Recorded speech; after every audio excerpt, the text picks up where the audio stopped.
What's up, y'all? It's your boy, the one and only A Switch, aka the buttermilk bastard, aka who who left this damn, who left this damn cinnamon toast crunch square on the damn floor.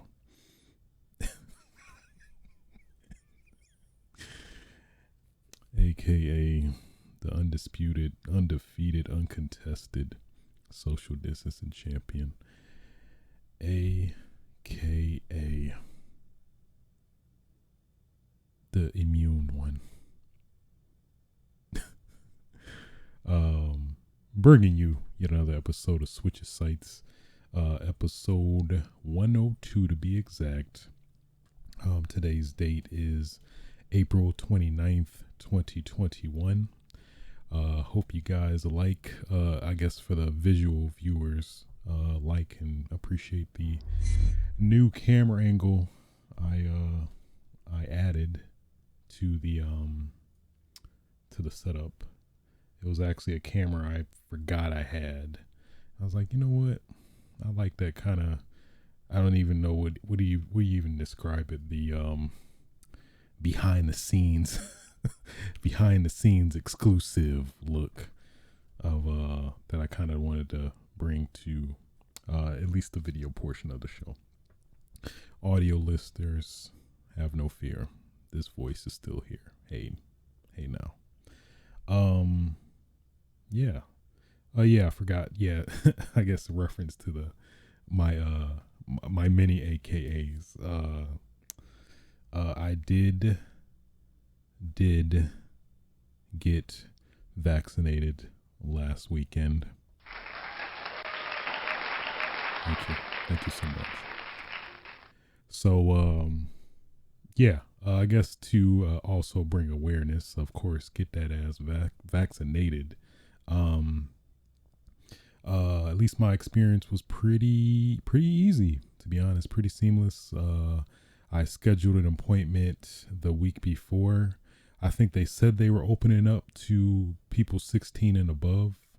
Since I'm clearly 16, of course, I was like, yes. No.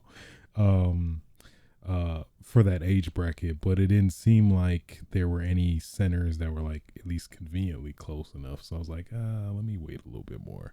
So then the following week after, then they had one pretty close to where I'm at. So I was like, okay, this is now the opportunity. So went ahead and scheduled my appointment. Came on time and pretty seamless. You go through the whole rigmarole of I think they get your insurance in case I guess not to be cryptic, you just die on the spot. It sounds so horrible. I mean, you never know. And pretty much just had my ID on hand, going through all the stations. And pretty much you got lined up to go and get the shot. They try to survey if you were the second dose or first dose. So this is my first dose.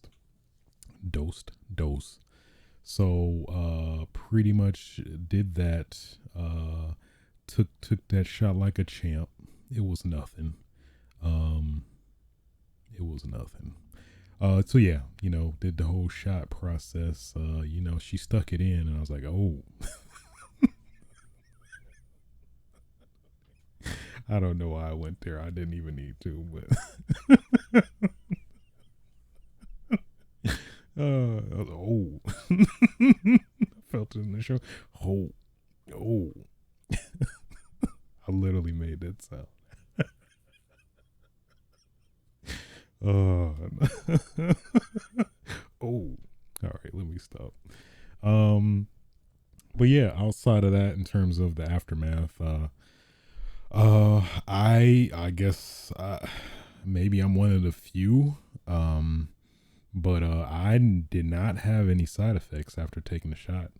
I was expecting at least the anticipated ones, which is headache, soreness in the arm, and was there, I think, potentially nausea, and there's something else I couldn't remember, but I was waiting for it, and I didn't run into any of them, luckily. So thankful for that, because I was like, ugh, guess my Saturday's gone, because I'll be out of commission. I think then the Resident Evil demos, I was like, I can't, probably won't even be too tired to play.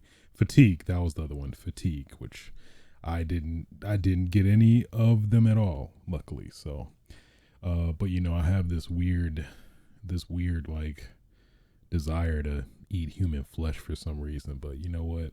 I like, it speaks to me, but I don't acknowledge it. I don't let it manifest. So yeah. The other day I was like teleporting and stuff. So I'm personally enjoying this vaccine very much. I think it's improved my life more than, I guess, potentially hinder it. So if you see me in LA jumping buildings and shit, don't mind your business. All right, mind your business. If you see some fire trucks being juggled, mind your business. All right, mind your business. If you see me eating somebody alive, mind your damn business. But overall, yeah, I'd say it was a pretty positive experience as somebody who was admittedly kind of hesitant to get the vaccine, in terms of you don't know what they're 100% putting in your body and whatnot. But yeah, at least for me, so far so good. Thankfully, I anticipate the second dose probably may not be so friendly, but we'll see. It's kind of unfortunate because I realized after the fact that I have to take the second dose like pretty much like I think a day before my birthday. So hopefully maybe no symptoms again, but I don't think that'll be the case. I'll probably all the symptoms they said that you should get on the first one, I'll probably get on the second one or something. Probably be out of commission. So anywho, outside of that, what else? Nothing else really. Yeah. So I guess without further ado, let's stop the dilly dallying and get right into it. And I forgot to title my codes for time. So yeah, that was at least the interesting thing as I write this out. I was at least researching, trying to figure out of a way to I don't know, I feel like this should have been invented already. If not, I mean, I guess I'm just shooting this idea out to anybody that wanna maybe potentially want to embrace it. But you would think that there's at least some dedicated podcast app or something that like basically splits your time, where it's like, like how speed runners online, when they're speed running a game and they're, streaming it, how they show like I believe the term is splits, like when you complete a certain segment within a game, from a speedrunner's perspective, this is like the projected time, and then you surpass that, or are worse in terms of taking longer to do that segment, that it would be split into those segments. So at least my theory or thought process was that it seems like that would be pretty easy to just implement to use with a podcast. Instead of the segments, just putting the podcast segments, and then doing it that way, where you're like moving on to the next topic, you just hit it and then go on to the next topic. But of course, it was not and wasn't necessarily that easy. So we'll possibly find somewhere, somehow, some way. I hear, at least from what I researched, like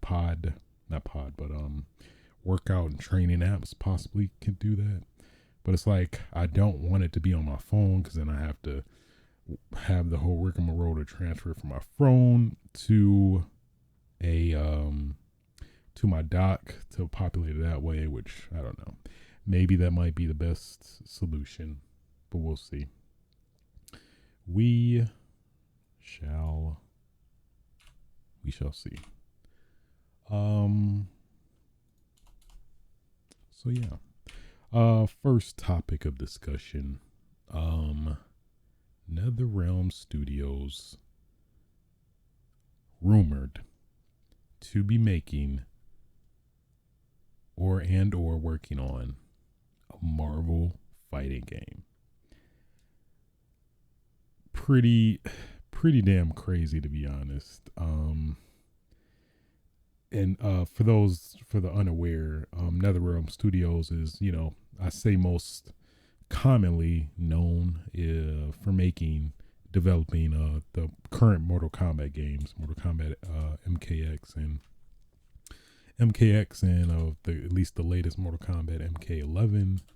I believe they pretty much, I think since Mortal Kombat 9, they've pretty much been the developer for Mortal Kombat. I think they technically used to be Midway. Man, that is some time way back when Midway was a thing. But I think they bought Midway's license to Mortal Kombat or something like that. So now it's under WB.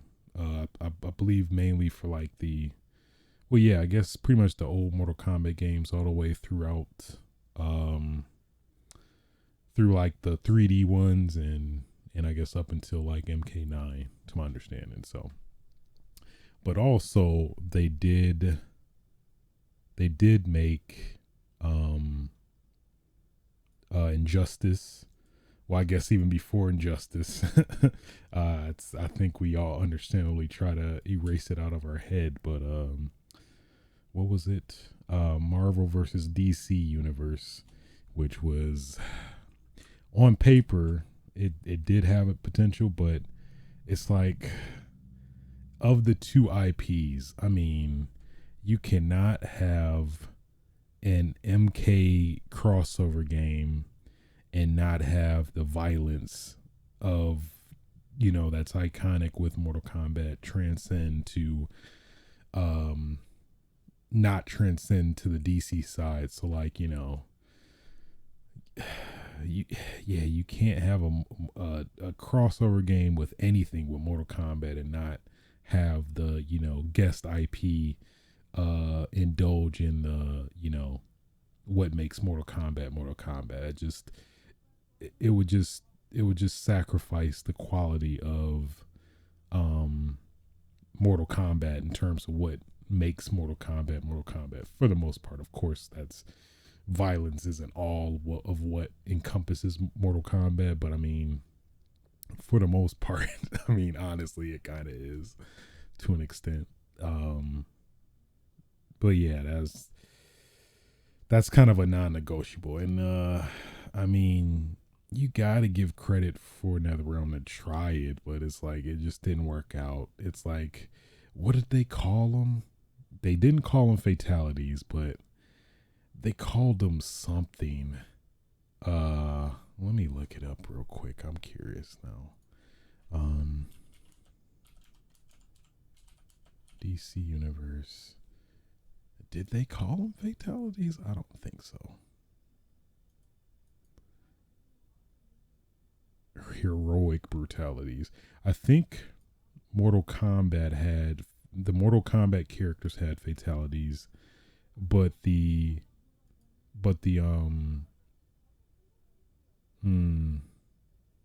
think the DC people had heroic brutalities.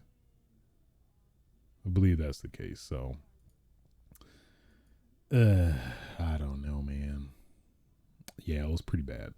Either way. And then what hurt even more, I think what Joker had one that like was totally nerfed or censored even more, where he like blew somebody's head off. I think it made its way back into Mortal Kombat. I want to say, I think it's Shang Tsung's fatality, either Mortal Kombat 9 or the later ones. But either way, just to kind of give some backstory there. And then after that, I think they made the Injustice games 1 and 2. But after that, I don't know. Yeah, then I guess it was basically the on and off cadence between like Mortal Kombat, I think Mortal Kombat X, Injustice, maybe it was the other way around. Injustice, Mortal Kombat X, Injustice 2, Mortal Kombat 11. And I think we haven't really heard anything regarding like a next Injustice. So it seems likely that this definitely could have some credence in terms of it being Marvel. But I guess it's just the weird thing is that not necessarily why, but like, I guess what's hard to fathom is the fact that it's the Marvel IP has been so closely associated with Capcom. So it's kind of weird to see it actually like Marvel actually move from Capcom to WB, who also owns the rights to DC, I believe. I'm pretty sure. Yeah, I think that's correct. So that's kind of the weird part. But I mean, when you have that in mind, I'm not sure if I'm not sure what could factor as into like, I would assume that they could be trying to make at least Marvel versus DC. I don't think you just get I don't think you get Marvel to just make just a Marvel fighting game, since that's technically been done before, at least on Capcom's end.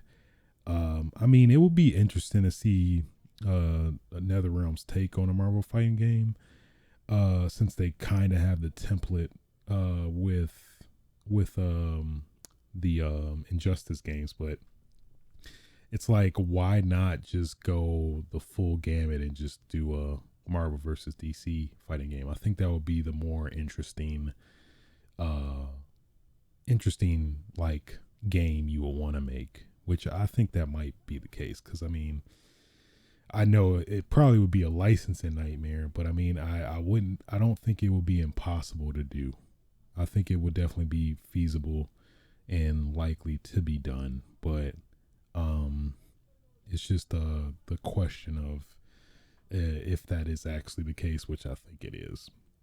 I'm not sure when we'll see, but another interesting tidbit to this is that it I guess technically was hinted at in, I think, an interview for Mortal Kombat 11 way back from Game Informer, where Ed Boon was being interviewed, where I think it's the show's like famous concept where I think it's rapid fire questions, where they give them like all these rapid fire questions. It's generally like a yes or no, but it could be, they could, potentially elaborate more if needed. But one of the questions was it if did he want to make a Marvel game or something like that? Let me look that up real quick. I think it was somewhere mentioned. I think it was right. Yeah, it was 166 rapid fire questions, and it was at a certain point. Maybe I could pull the audio feed. We'll try that. Let me play it. At the very least, play it for the listeners. Are you a good sport? Yes. Will easy fatalities be returning in Mortal Kombat? We had worked on just that. We could have released it as its week. 1 week. Yeah, like on vacation. Right. No, I need one. Thought that it was one of the coolest pinball songs, if not the coolest pinball. And it doesn't exist. Yeah. You're doing this flip? What flip? Remember that Mortal Kombat 3? Have you ever had one conversation with Marvel about making a fighting game? Yes. What? When? I did. So after he got what, challenged on that, he's like, oh, I'm not sure about that. But I probably shouldn't talk about it. Are you excited about that idea? Oh God, yes. We would love to make like a Marvel fighting game or Marvel versus DC. I think would be the coolest. I feel like it's a race between you and TT Games for getting that Marvel. Yeah. So, Yeah. So, I mean, if that's any indication, this was 2019, and we haven't gotten at least confirmation on anything else yet. I think that's very likely. I think that's very likely. So, yeah, it's hard to fathom what it's gonna look like, given that, like, at least if Injustice is any indication, Injustice has a very distinct artistic style that complements like the DC comics and DC characters, where, you know, everything color wise is like muted and drab and, like, you know, just, I guess, depressing, to be honest. But Marvel is like more vibrant, like, you know, lively, and, like, I guess over the top. So it'll be very interesting if like a Marvel versus DC thing comes to be, is if how they'll make those two, like, color palettes clash, or, you know, blend to an extent, if this, you know, potentially comes to be. I mean, at the worst, it would just be a Marvel fighting game, which, you know, I mean, given Netherrealm's questionable, like, you know, not questionable, but not ideal game design when it comes to their fighting games, I think it's gonna be interesting to see what's gonna come out of this, if all this holds water, whether it be just a Marvel fighting game, or I'd say more ideally Marvel versus DC fighting game. So pretty interesting aspect. Yeah, I wonder, curious of what the some of the matchups I think I saw in the Reset Era thread regarding this. Somebody said, what was it? It was what was the quote? It was something, I could do this all day. And then who was somebody from DC? I'm trying to think, what are the most iconic lines? Damn it. It was something. It was like was it Wolverine? Damn it. It was good too. It was like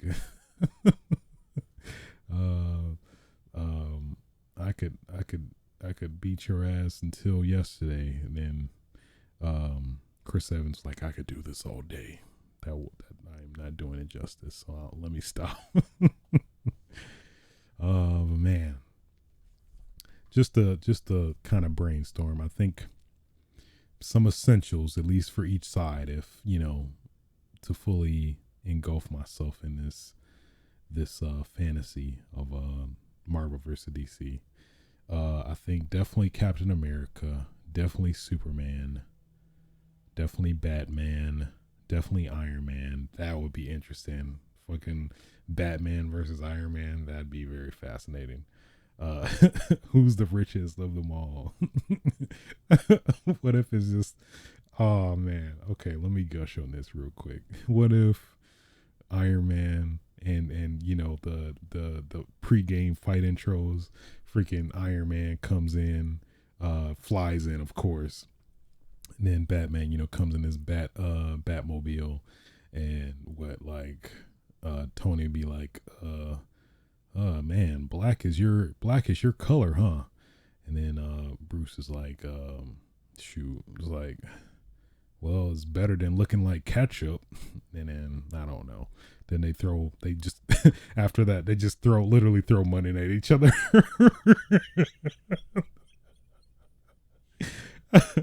They literally just throw money at each other to I don't know, determine who's the better of the two. So dumb. So dumb, but deep down I kind of want to see that a lot. Literally, that's like a dedicated secret in-game mechanic or something that like literally specifically only the matchup between Iron Man and Batman that they just literally throw money at each other. I actually do want that a lot. Not even gonna lie to you. Not even gonna hold you up. Let's see, Spider-Man, of course.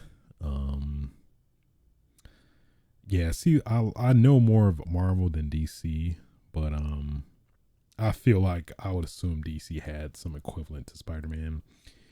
But outside of that, I guess would it be the Flash? But I mean, for Flash, you got Quicksilver as very speedy people. I'm not sure who's the equivalent for Spider-Man in terms of the DC universe, but for sure Spider-Man. I guess I'm thinking of ideal matchups. Captain Marvel and Superman. That would be interesting since I think they're based on both IPs. They're I more or less considered to be the quintessential like top dogs in that respect. I think you gotta have Darkseid and Thanos. That's gotta be a thing. they rip the quote out of what is it? They rip the quote out of Endgame. Thanos comes in. I've come to destroy you. And then what's his name? He's like, I don't even know who you are. That'd be pretty cool.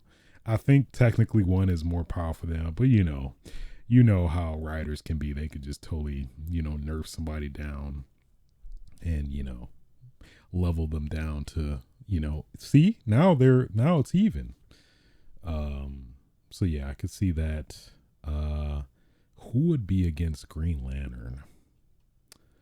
Green Lantern, I know there's somebody who could go toe to toe with Green Lantern. What is somebody that can control the elements?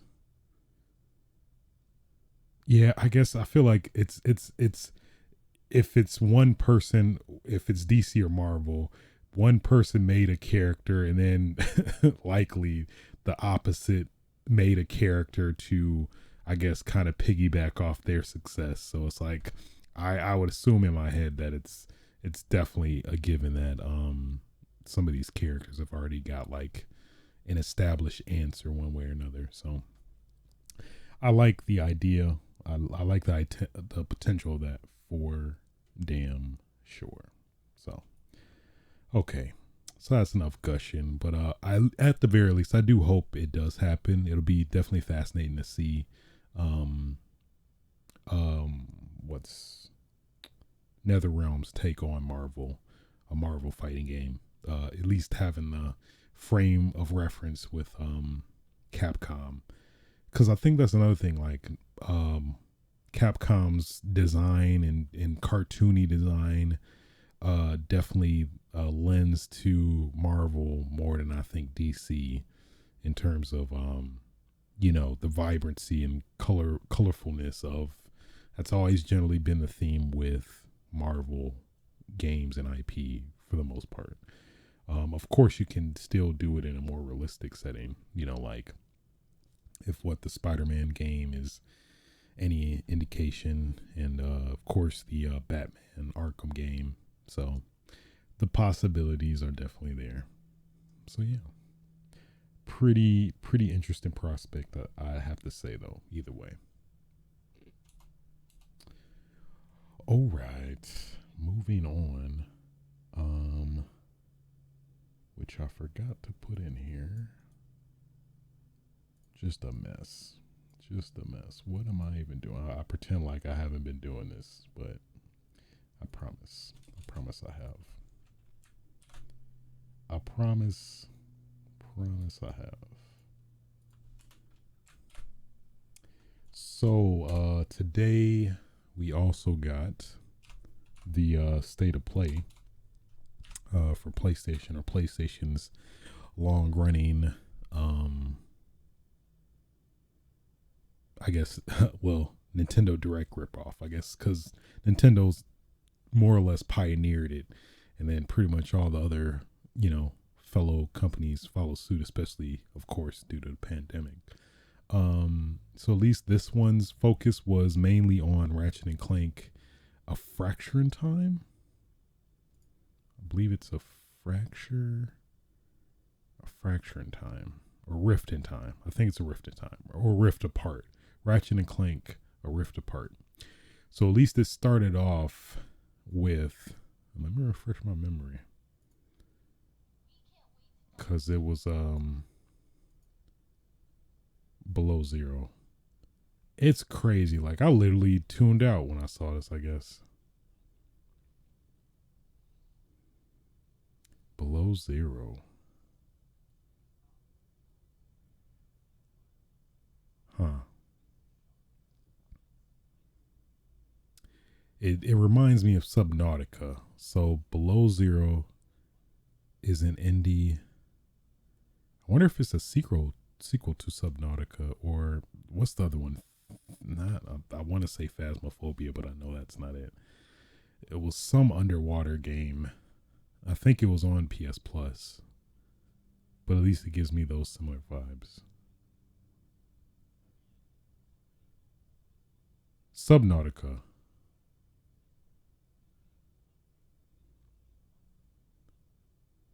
Oh, so it's just a digital version?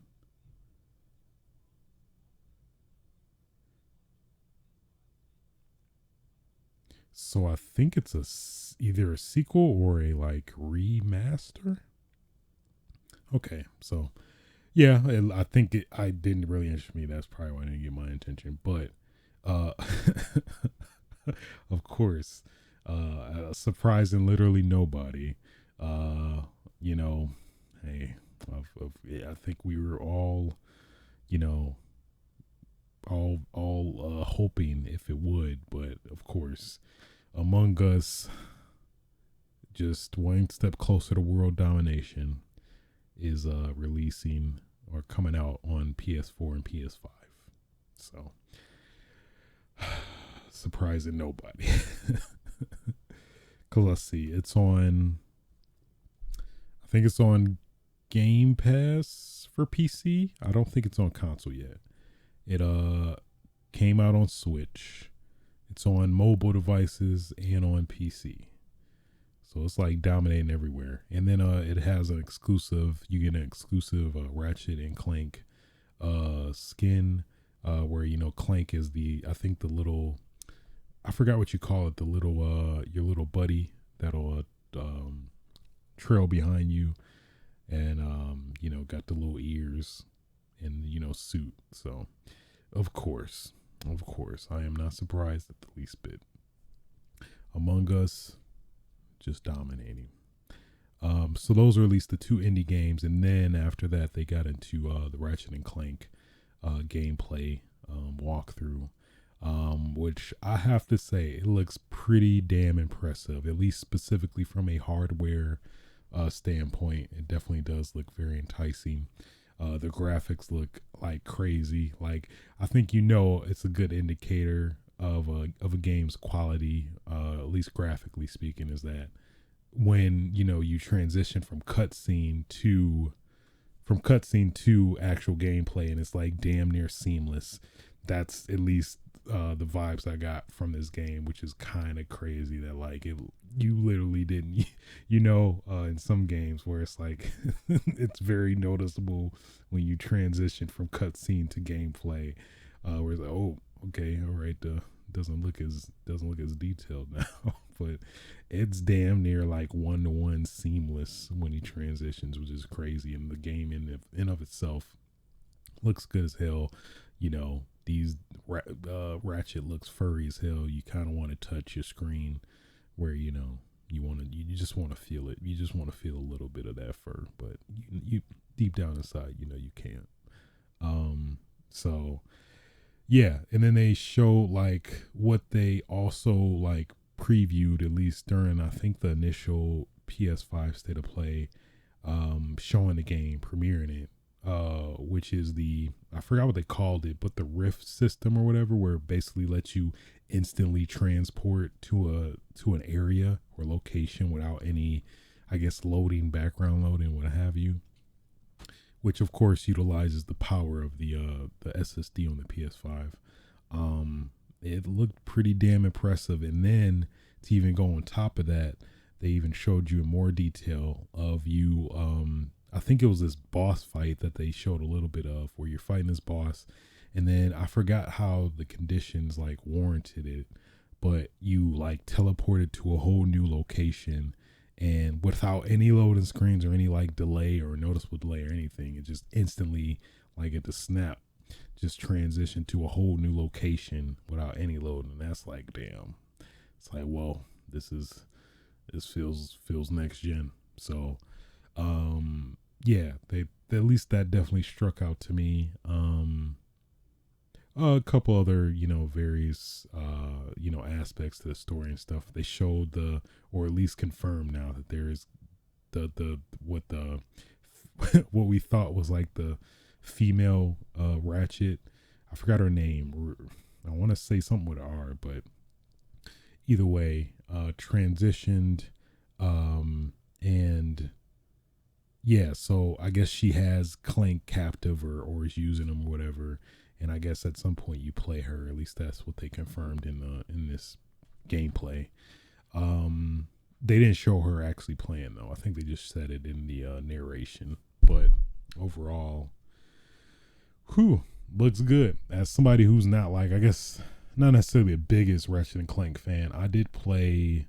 I played, I think the first one for sure, but never finished it. I think I rented it like when I was super young, but I used to be more into platformers then, not as much now, but definitely, at least from what was shown, this does look pretty damn awesome, impeccable, and we thirsty for some PlayStation 5 next gen exclusive games. So I mean, of course, I have more than likely probably pick it up.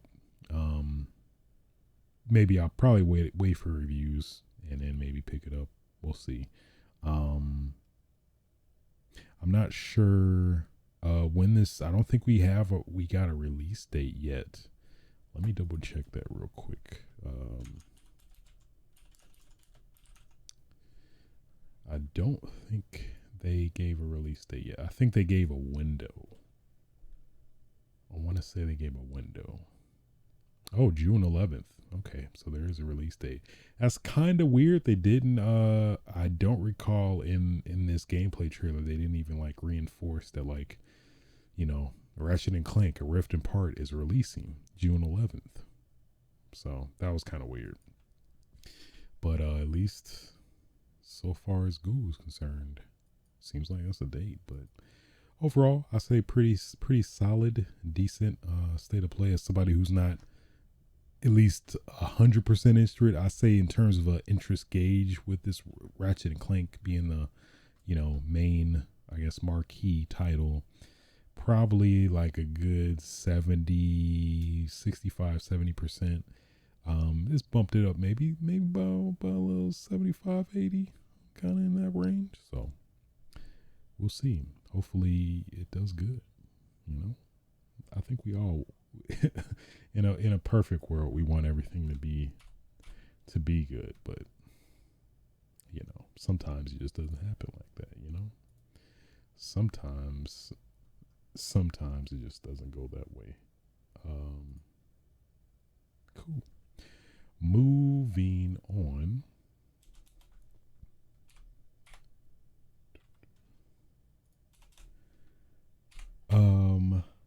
Call of Duty, you and I, everybody, we all know. You scream, I scream, we all scream for duty. No, that's just not sure where I went with that, but anyway. So according to a rumor, I believe this is by a synonymous leaker associated with Call of Duty, who's at least gotten credence for other previous leaks in the past. Tom Henderson on Twitter. Basically, in a tweet, it would appear that the Discord DMCA takedown of the Soap Kai is a legitimate takedown from Activision. However, this does not confirm or deny anything. Activision has a tendency to issue DMCAs falsely, and in my opinion, we should have seen more DMCAs issued to people covering it. Activision has stated that that a new premium Call of Duty title will release this year, and from what he's been told, or at least quoting him, what I've been told, they knew it wouldn't perform that well. Quote, recovery roadmap is already in place. I will personally take the DMCA with a grain of salt until more info comes out. So basically, he was right about, I guess, some Battlefield rumors as well, which at least gives them some credence. But of course, on the other side, grain of salt, huge grain of salt. Potentially, this could not be nothing, but I think at least is worthy enough to at least discuss. So at least going by some other previous rumors, I think we've talked about a couple episodes ago regarding the next what was going to be the next Call of Duty, which looks like they're going back to World War II.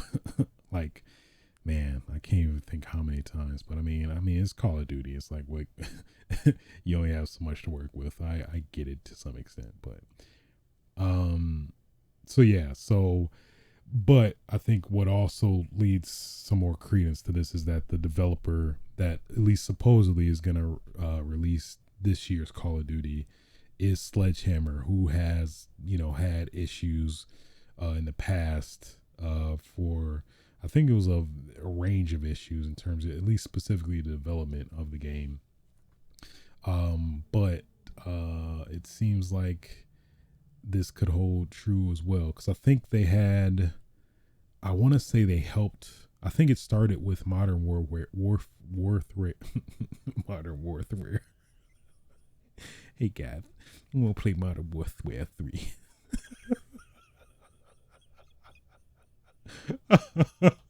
Mike Tyson. Hey guys, I want to play some Modern Warfare 3. Wow, I think that's my first time like legitimately doing Michael Tyson. I kind of like it. Hey guys, I want to do some. You guys want to play some Modern Warfare 3? Okay, let me stop tripping over that. Anyway, for man, that fucking side rail the fuck out of me. I'm not even gonna lie. Hey guys. You guys want to play some Modern Warfare 3?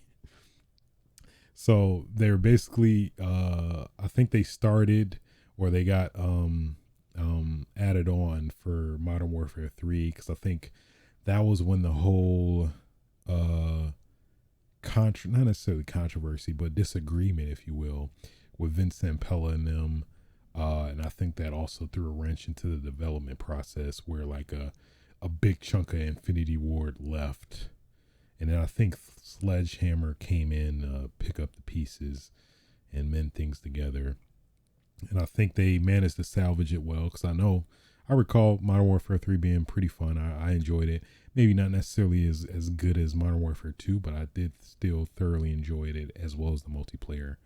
But yeah, I think after that they developed, was it Advanced Warfare, I believe? And then, using the cadence, whatever. I think the last one was Call of Duty World War II. And then I forgot what happened specifically there, but either way, I think there was also yet again another like huge disbandment of majority of Sledgehammer. And I think, just some other people slowly melded into place to kind of, I guess, salvage again in terms of, or was that? No, I think that was it. I think Sledgehammer was slated to develop another game after Call of Duty World War II, and then I think just either Activision wasn't satisfied with the product or the game, and then that caused the whole kerfuffle, and then I think that forced Treyarch to release Cold War last year. Yeah, I'm pretty sure that was the case. And then that's why Cold War suffered, at least for the most part, in my opinion. And I guess that technically is, well, how or when Sledgehammer should have been releasing this game. So we'll see how that turns out. But yeah, that's at least the somewhat intricate backstory of Sledgehammer in that respect. So we'll see what, at least as far as we know, we'll see. I guess from the public end, we don't know the hell could be going on in the back end, but yeah. So personally, at least how I think they should go about it. Activision, I know you listening. You don't have to be. You don't got to be coy, but I think they got a couple options. Also, I think they mentioned, at least in the thread I'm looking at on the era, is that they have Modern Warfare 2 multiplayer lined up, as well as Modern Warfare 3 remastered, the campaign, and I think probably the multiplayer as well. I think that they confirmed that as well. So I think they technically have that as a emergency, in case of emergency, break glass, so they can technically still maintain the yearly modern Call of Duty cadence that way. So I think personally I totally would take that over anything World War II related in terms of Call of Duty, because personally, at least I jumped on to Call of Duty during the Modern Warfare, I guess, era, if you will, which that's always been generally my favorite. I at least gave a chance on World War II. Didn't really like it. I guess just the guns I couldn't really get down with. But either way, considering especially the questionable quality, I think they're better off just doing that, technically giving them some more time, giving us what we like or are familiar with. I think that's probably personally, I think that'd be the best option. Or, I mean, I know this is probably the craziest idea known to man. You could just not release a Call of Duty this year, but I guess from a business standpoint, that's like what, self-sabotage, as you will. But I don't know. I think that would be fine. If anything, maybe as some constellation to get some more sales, they could beef up, call it Modern Warfare, and maybe provide a substantial amount of maps and even more weapons. I think I would take that as well. If you wanted to, not do that, but I guess potentially that would take away from Modern Warfare 2, which I guess, supposedly would be the next thing after this year. So I honestly think at least the ideal best option where all parties will be, I think, satiated, would probably be just to release the Modern Warfare 3 remastered along with the multiplayer, as well as Modern Warfare 2's multiplayer, since that wasn't released alongside the Modern Warfare 2 campaign when that came out in 2019. I think in March, March of the year after Modern Warfare came out or something like that. So yeah, I mean, because it's why, if this rumor holds water, it doesn't make sense to release Call of Duty, or any game for that matter. Release something that is going to be bad from the get go. I mean, acts what EA with Anthem, acts freaking CD Projekt Red with fucking Cyberpunk on like the console versions at least. What acts? I guess technically not No Man's Sky. They lied about what they said that. Well, at least they promised what would happen. But I mean, pretty much asked them, and they it's a testament as to how much that is not a very legitimate means of going about releasing the game. I'd say just either wait and give it more the time it needs, or just don't do it at all, because I'd say you're better off protecting your reputation rather than tarnishing it, where in turn it's gonna cut off fans potentially forever, unless the game is insanely good and people like, I guess I'll jump back in or something. I don't know. But if CD Projekt Red being the most recent example of that, Activision should make the right call and not release this game, or scrap it altogether. But we'll see what happens. But as a big Call of Duty fan, yeah, I personally would totally love just them releasing Modern Warfare 3 remastered along with the multiplayer, and to at least be my number one choice. Maybe number two probably be a substantial big pack for Modern Warfare, and maybe hell just make it Modern Warfare 2 or something like that. I don't know. If it's substantial enough, maybe add some single player, maybe just do a whole new campaign. I guess then at that point you just make it a whole new game. But then it's the whole confusing nature of Warzone and how that kind of comes into play as well. Yeah, that's a tricky situation. I would not be happy to be in their situation, but they have options. Any option but release something that they know is not going to be good. I think that's just not a good idea in general, where you have a recovery roadmap in advance. It's like, what's the point if you're going to release something that you know is not going to be good? And we as gamers do pick up on that as well. So I don't see, it's just a bad idea all around. It's not a good idea. So we'll see what happens, but hopefully they figure it out and just release Dookie and expect us to love it. Hey, Call of Duty, right? Huh? Hey, go ahead, take you sniffed and a bite, huh? You like it, don't you? We'll feed you anything. You're gonna eat it, aren't you? You sucker ass. Literally Call of Duty. But I digress. Moving on. As I gradually even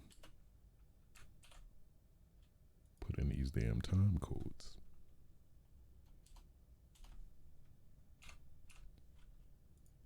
Okay. So, Monster Hunter Rise, probably a series that's near and dear to my heart. Capcom had a Monster Hunter digital event. What was it? Tuesday, Wednesday? One of those days, where pretty much they gave us a roadmap, at least, or a more detailed roadmap, in terms of the expectations of DLC for Monster Hunter Rise.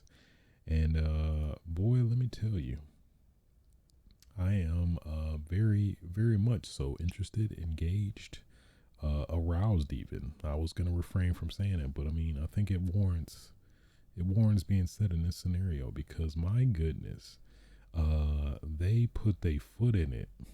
They put their damn foot in it. Okay. Man.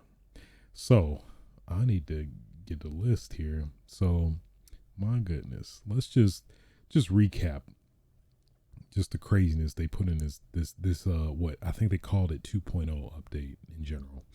But they added story elements. So hunter rank cap, that's probably the biggest one for a lot of Monster Hunter veterans. Your hunter rank cap will be unlocked when certain conditions are met. So generally, there's specific caps. So at least so far, there's 30. I think technically, it's it generally is like up to 999 if you just live, breathe, eat, sleep Monster Hunter. But otherwise, I think the cap before was 7 before this update, but after update, I dabbled a little bit into it. It's I think it's 100. I'm not sure of the cap currently, but I'm pretty sure it's just straight up unlocked. I know at certain periods throughout it, you have to do urgent quests, which basically lets you move on and go from there. But either way, that's pretty big. To kind of, I don't know, verify your validity as a hunter, if you will. So you got that. You also got new monsters start intruding on some quests. So I guess this more kind of comes into play where the new monsters added in this update will kind of come into play more, I'm guessing. So to kind of, I guess, weave them in as if they were naturally oh, we were here all along. I mean, just coincidentally, I was just eating these berries in area 12, which you can't access as a player, but I've been there the whole time. So I love that retroactive retconning, I guess, even as that's kind of somewhat redundant, but you get the gist. After unlocking the hunter cap, new monsters appear in village and hub quests. New monsters will appear in rampage. New quests, arena quests, and requests will be available. New weapon trees, armors, pedalaces, and items will be available. New skills and rampage skills will be available. Armor upgrade level cap will be unlocked. What? New decorations will be available to forge. Layered armor will be available to forge. Palamute layer armor available to forge. Palamute level cap unlocked up to level 50. I think previously it was 30. Default level for Palico and Palamute hired from Buddy Scout will be raised. So to highlight a couple of these, because boy, it's a lot to dissect if I wanted to, which I guess we'll probably maybe save for what I've been playing. But just to touch on some of this, the layered armor, that's probably, I say out of all this, probably the biggest thing. Because let me educate you a little bit on what I like to call fashion hunter. So if you don't know, at least it started, I think, in Monster Hunter Generations Ultimate, but Fashion Hunter is, basically being the most powerful hunter you can be, but in style. And dare I say, let me do it again, in style. But I mean, it does actually add a whole layer of like interest into the game, at least for me personally. Where I think it's always been a common thing, is I would assume in RPGs and MMORPGs as well, where you want to be powerful, but you don't want to look ugly at the expense of it. So that's the whole concept of, I guess the general term in most games, I guess the generalized term is transmog, where basically you look how you want to look while still maintaining the attributes of the aesthetic you want to look like. So if I want to look like a cowboy, but have the power of a bison, I could do that, I could do that. And you love that flexibility. I for sure do. So I think that's a common joke in terms of just I mean it's very true, fashion hunter, it really is, because you're hunting monsters, but you're hunting it, you're not hunting it for the spec, you're hunting it for the style, you know what I mean? But either way, let me get off my soapbox on that, but I'm just saying, fashion hunter is the best hunter. Okay, I'll leave it at that. The new monsters though, that's pretty big, cause like what, there's like, whew, at least from what they showed in the Nintendo, not the Monster Hunter Direct, whatever, I forgot the term, what a Monster Hunter digital event. I lost my train of thought. I was saying something about some monsters. Oh yeah, the new monsters. What they showed, Kushala Daora. They showed who's the damn Teostra. They showed Chameleos.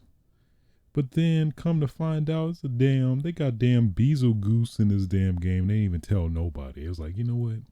Let's just pepper them in. They'll find them out later. It's like, what? So that was pretty cool. And then of course, the biggest thing, they added all the Apex monsters as well. So like what's his name?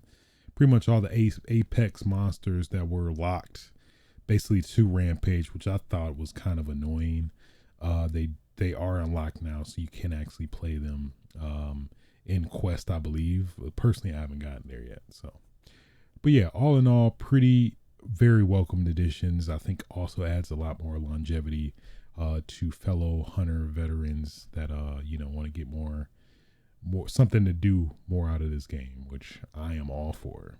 On top of that, they did show Monster Hunter Stories 2, at least a game that doesn't really appeal to me as much.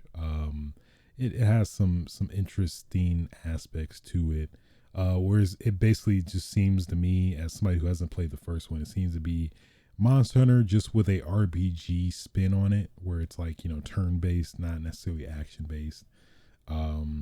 I don't know, maybe I would give it a try at some point, but at least it's not on my radar as much. But they gave you a little bit more explanation of the gameplay, which is more turn-based and whatnot. So all in all, at least specifically for Monster Hunter Rise, I am very impressed. At least especially adding layered armor so early. At least if we compare it to Monster Hunter World, I guess technically even Generations Ultimate, where Generations Ultimate, it was very, very late game, especially if you didn't transfer your save over from Ultimate to the Switch version, Generations Ultimate, or I think it was just Generations to Generations Ultimate. But yeah, layered armor is a game changer. You hear me? It is a damn game changer. I'll leave it at that. But all in all, very welcomed update, and they're not even done yet. They still gonna keep pumping out these some of this DLC, which I can't wait for. But I mean, at the same time, I do kind of understand it, because like all this is potentially gonna be in PC, ideally like at launch. So please, Capcom, if you're listening, please let us transfer our Switch saves to PC when that comes out, because I'm begging you. I'm on my knees. I'm not physically on my knees, mentally I'm on my knees, Capcom. Please do this. I mean, while you at it, crossplay. Why not? Why not? Okay, it's 2021. Come on, Capcom. Please. I beg of you. Okay. Yeah, so there you go. Moving on, as I dread the mistake I've made. I sit there pondering, what am I even doing right now? Which I answer, I am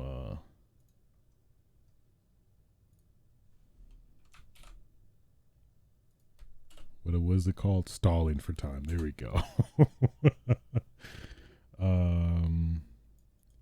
Yeah. So next topic of discussion, Super Mario Party. Let me try. I'm gonna try to give you my best impression. My breast. My best impression of Mario.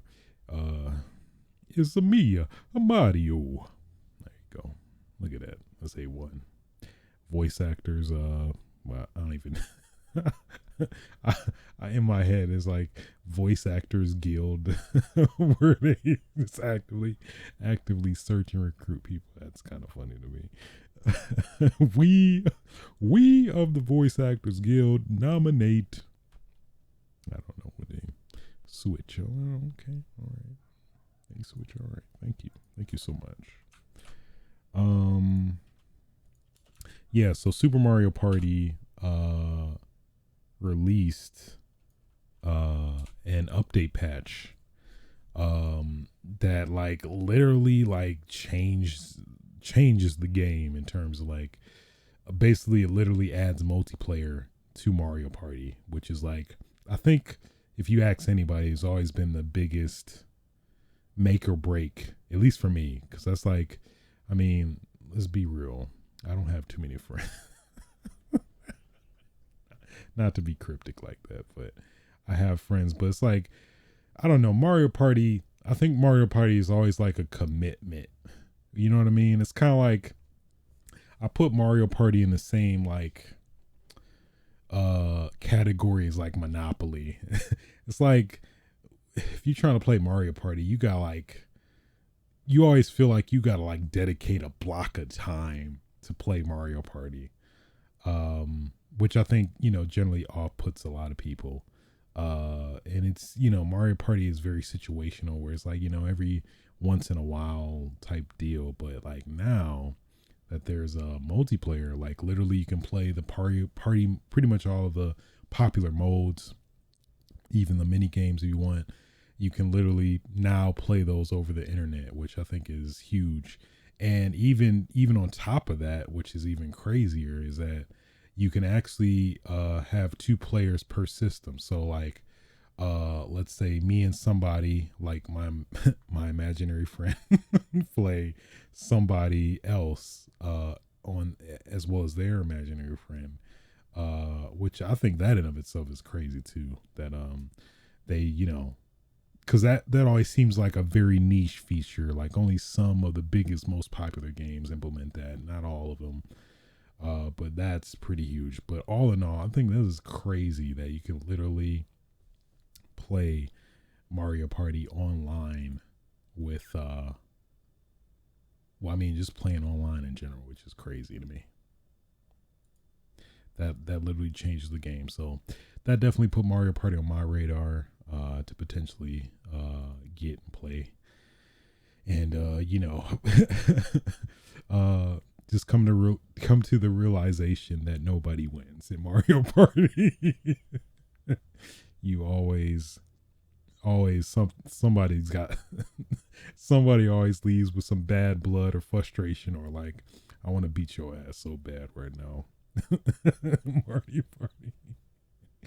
I'm referencing at least that comes to mind, Giant Bomb, where they've always had like a very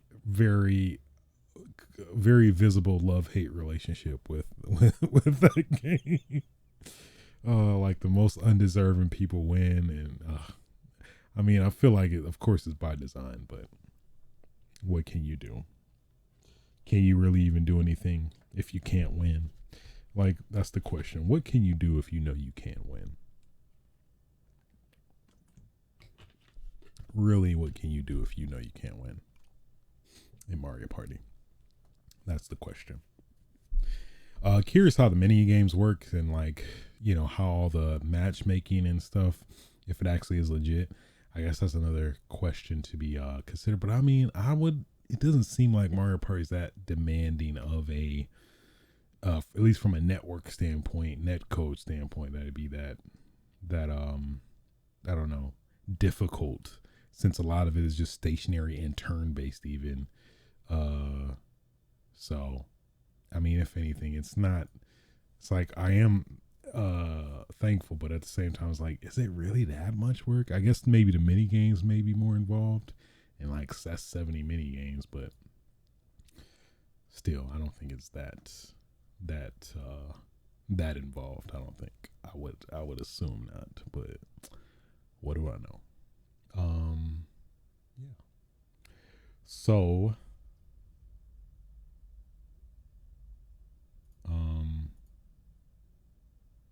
moving on.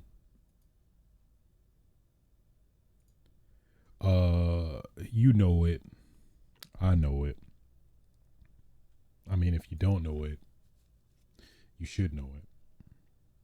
But if you don't know it, but you, if you should know it, you hopefully want to know it. And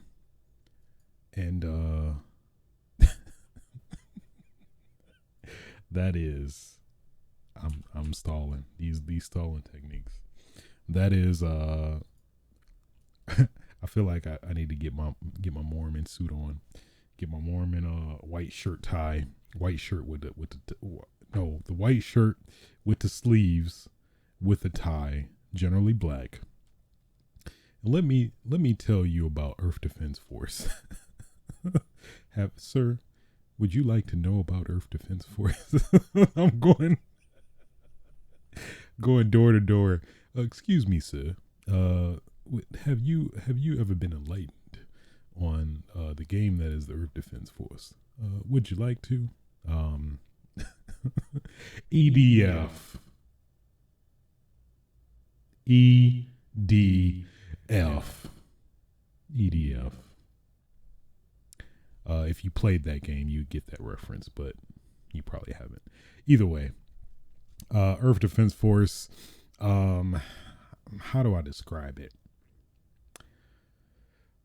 Damn, it's like now when I think about it. Okay, let me rephrase. How do I describe it in the best light, in the best, most positive light for you to get it? Which that's tough enough itself. I try to, but I don't know. It's hard. Okay, so have you? So think of a Musu games, right? Like Dynasty Warriors, Legend of Zelda, the Zelda games that are the Musu games, and by Musu I mean Musu is generally referred to as like the most iconic of the Musu games, which is generally Dynasty Warriors, where a player, usually is beating the shit out of like thousands of grunts and doing combos and stuff, and that's how you get to kind of the fun beat 'em upness, but on a grander scale, I guess. That's generally Musu. So what if you made a Musu game but made it aliens with guns? That's Earth Defense Force. Some people may question the quality of this game, and my I guess rebuttal to that is you're no fun. You're not fun then. So that's that would be my answer. You're just not a fun person at all. So where do we go from here? No, Earth Defense Force is a very acquired taste, I'd say. I'm trying to think, like, at least from a movie standpoint, what would kind of be, you know what? Actually, Godzilla. Like, think Godzilla, but you're not Godzilla, which is, I think that's not even helping at all either. It's like in a Godzilla game, I probably want to be Godzilla. Yeah, Earth Defense Force is hard to explain, to be honest, but I just say you kind of get the same fulfillment as if you're playing a Musu game, where you're just shooting a ton of like huge ass bugs, and getting the camaraderie of your fellow crewmates, and you're shooting them, and then you're yelling EDF, EDF. People, the voice lines and dialogue is very over the top, very B movie esque. So when you put all that together, you get like a good little hot pocket that is Earth Defense Force. In that hot pocket, you may get some of the cold parts because you didn't heat it up all the way, but that doesn't take away from the hot pocket. You know what I mean? It's still a hot pocket, and that's generally Earth Defense Force.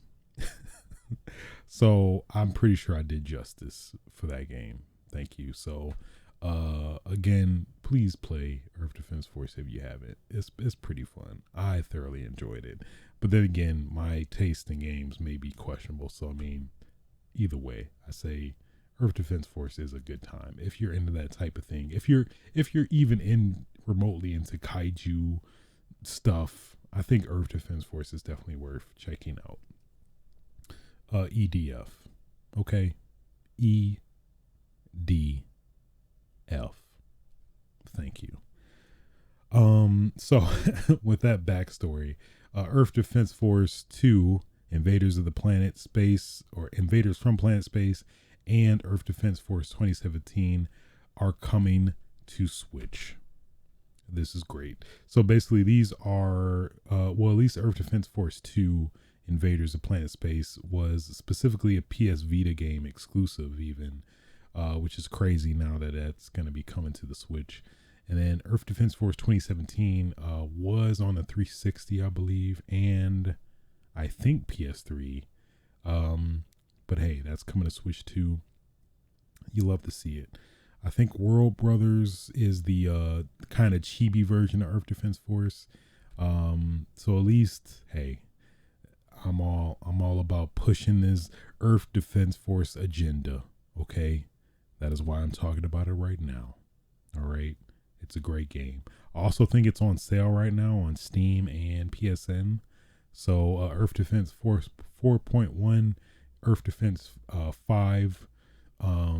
There is Earth Defense Force Iron Rain. I'm not too sure about that one, to be honest. At least from what I played, I wasn't a big fan of it. So maybe that's the one that you could probably avoid. But I'd say all the other ones, certified legit B movie kaiju fun. You heard it from me. I'm gonna keep pushing that agenda, damn it. I don't care. Yeah. So sticking with Earth Defense Force news, excuse me, sir, have you played Earth Defense Force? Earth Defense Force 6 has they released a trailer, and hey, is more, I hate to break it to you, but it's more of that Earth Defense Force. All right, it's good. All right, I'm just saying, if you don't like shooting miscellaneous random ants, Godzilla ripoffs in a robot suit, and various robot alien stuff, and like big ass frogs, are you even breathing? Do you even have a pulse? Are you even a person? Do you have a soul? Yeah, let that marinate. Anyway, it looks pretty good. It's Earth Defense Force, so it's not going to look the most graphically pleasant. Even, I don't know if this is going to be PS4 where you can, where in turn it is backwards compatible on PS5, but it's still Earth Defense Force though. Okay, I'm just saying, EDF.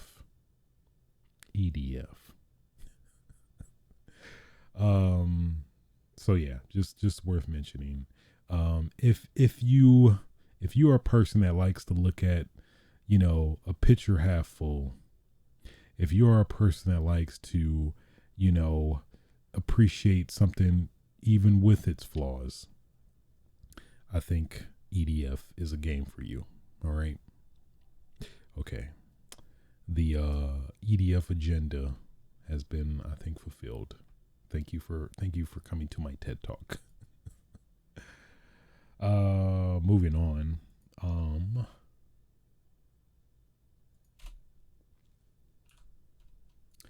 So out of nowhere, man, this game from a Chinese studio, OT0 Games, Let Soul Aside. I kind of like that. I gotta do it.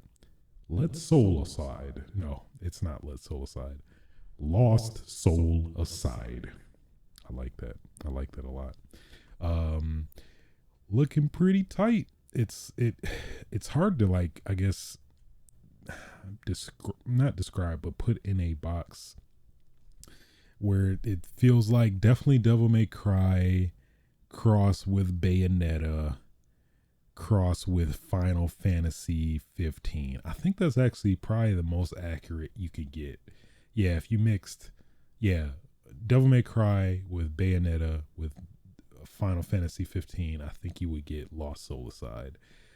Definitely gives all of those vibes at once. But man, gameplay looks pretty dope. I guess I forgot the main character, but this dude, he looks like he was ripped from Final Fantasy 15. Actually, he looked like he was the lost character that wasn't in the car with all the guys driving in the car. He looked like he was he was the one that was left out. He's like, hey guys, hey, we about to go. Man, we about to have a road trip, right? Yeah, he was like, Noctis was like, man, so, man, we got like we got like 4 spots, but everybody else got the 4 spots and you don't. So,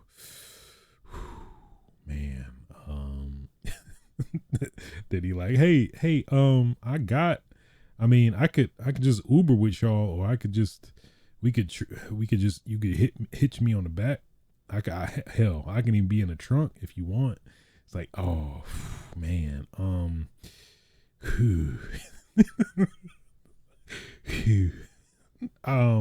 damn, man, we can't go in the back. Our luggage goes in the back, and we just reserved it for us and not you, so yeah, you won't be able to come with us. And that basically literally started the events of Lost Soul Aside. So now Lost Soul Aside is now trend. that'd be pretty dope, actually. That actually becomes the catalyst for this game. Noctis left me, so let me start my own game. And he found this damn demon thing that transforms into a weapon and stuff. Gameplay looks really damn good. This definitely put it on my radar. I mean, these damn Chinese studios, they coming up with these damn hits, man. I don't know where they came from, but I want it. I'm here for it. I forgot the other game. I think it was based on the lore of the Monkey King or something like that. I think it had the Monkey King in it, but that game looked ridiculous as well. So, man, these Chinese studios, y'all keep it coming. I want it very much. Thank you for your services. And that concludes all the news for this week. Now let's get on to what I've been playing. And let me put that down.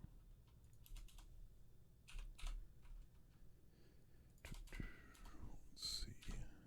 All right, so of course, the Modern Warfare Warzone Black Ops legacy continues. So new season dropped this week. Or was it last week? This week, I think. No, it technically was last week.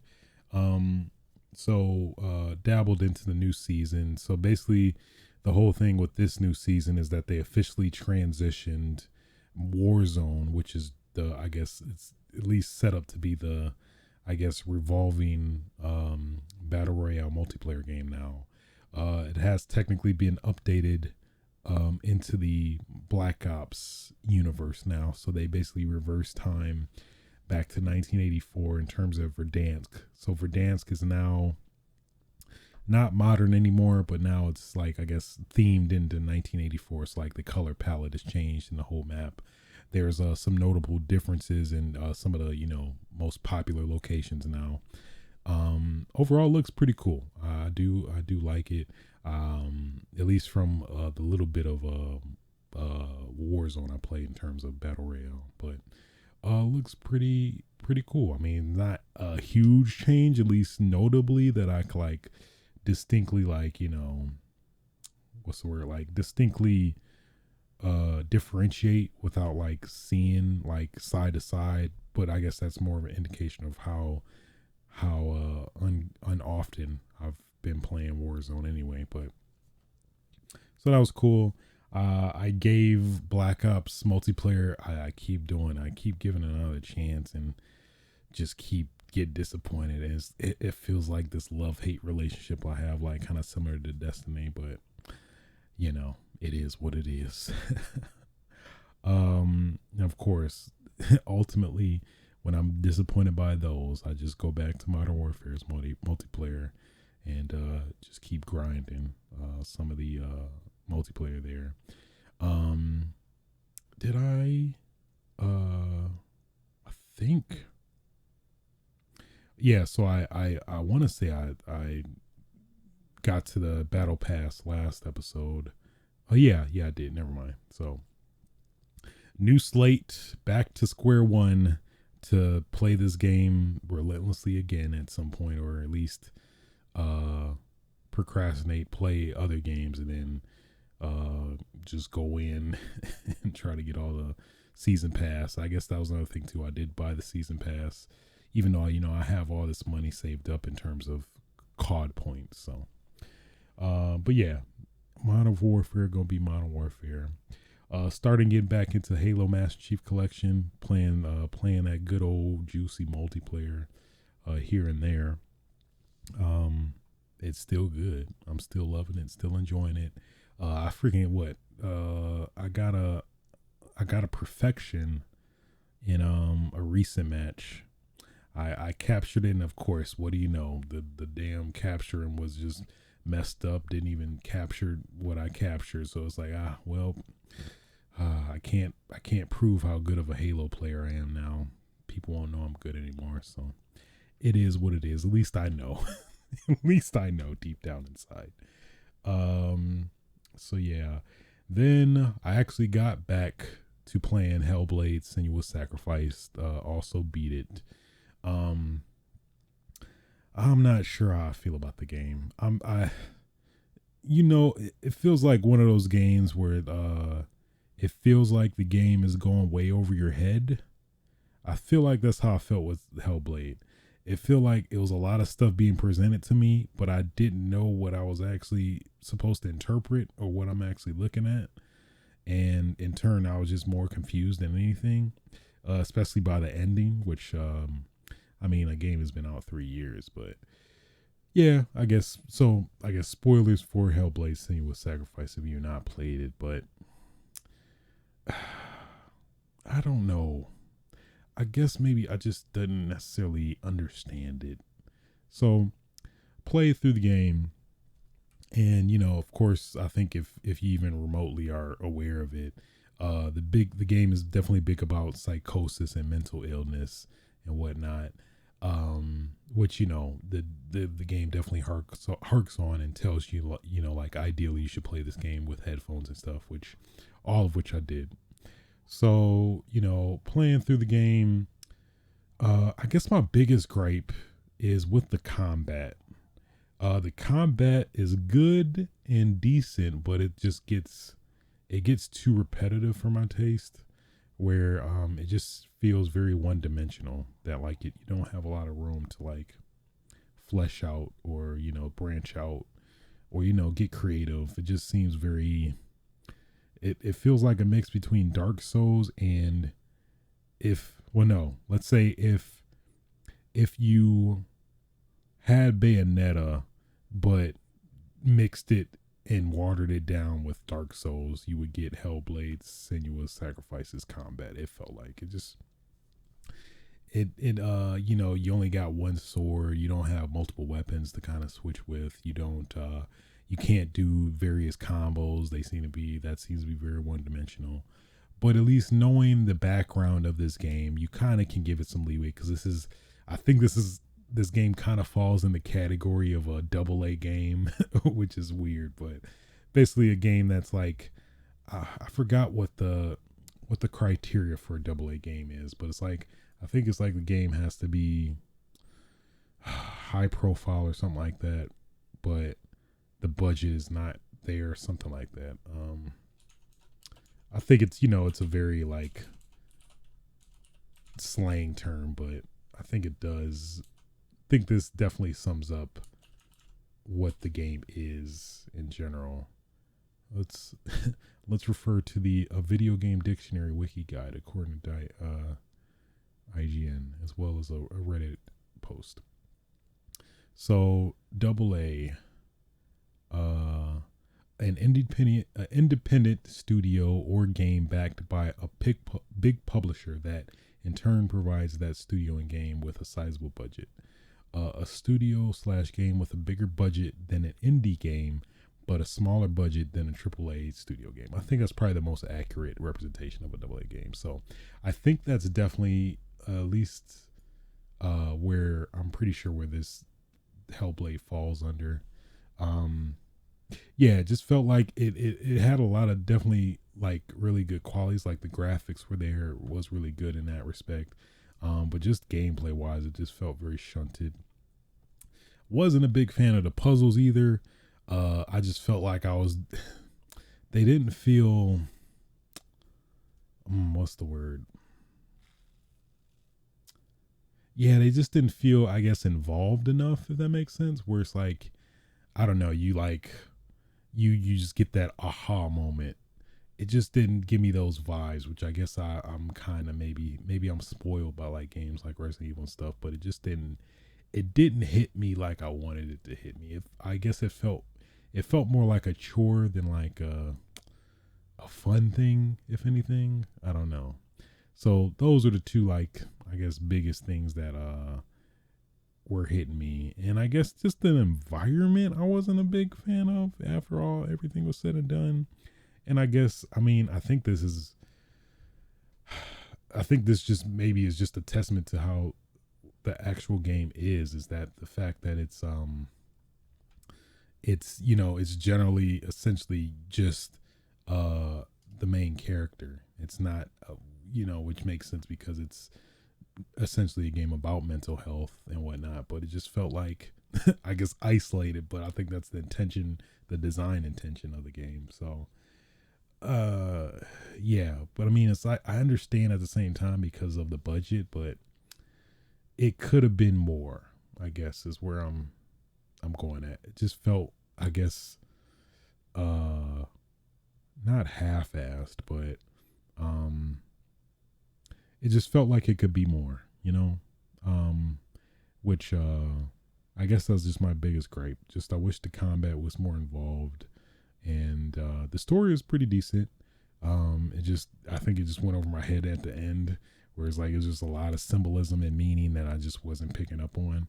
That I'm probably just gonna watch a video to kind of get somebody else's interpretation of, to kind of get seeing what I possibly missed in terms of like what the interpretation of that game was. Because I guess the biggest thing, it was like towards the end, it was like it's like I totally like erased it from my head, but like basically there's this person that was your mother but turned into a demon, and then I guess she's gonna kill you, and this shows her killing Senua, but then she comes to this mental realization of something, and then it shows that Senua actually killed the lady, I think, and then that was it. And then roll credits. I'm like, what?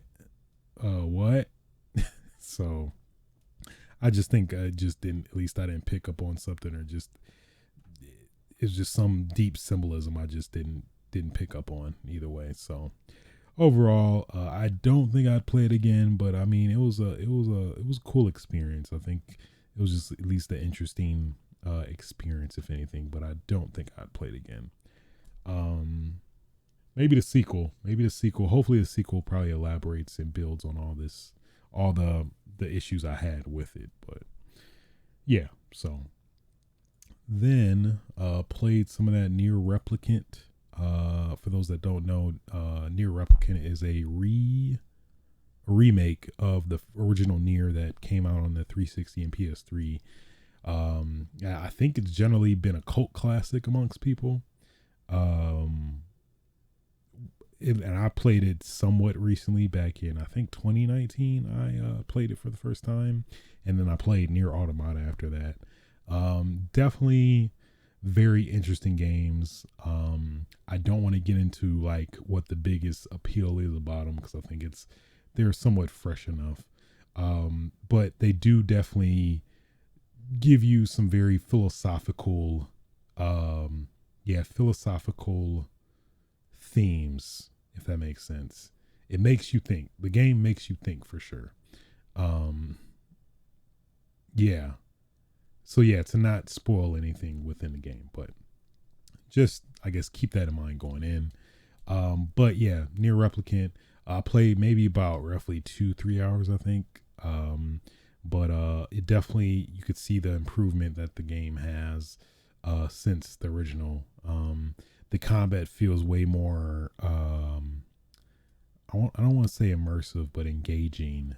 You can definitely tell they implemented a lot of what they learned from Nier Automata. Actually, I don't think the same team that's working on, I don't think Platinum worked on this game. I think there was some other studio that remade this game.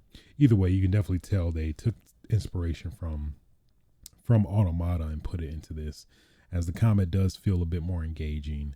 But at least from what I played so far, I'm definitely looking forward to playing more.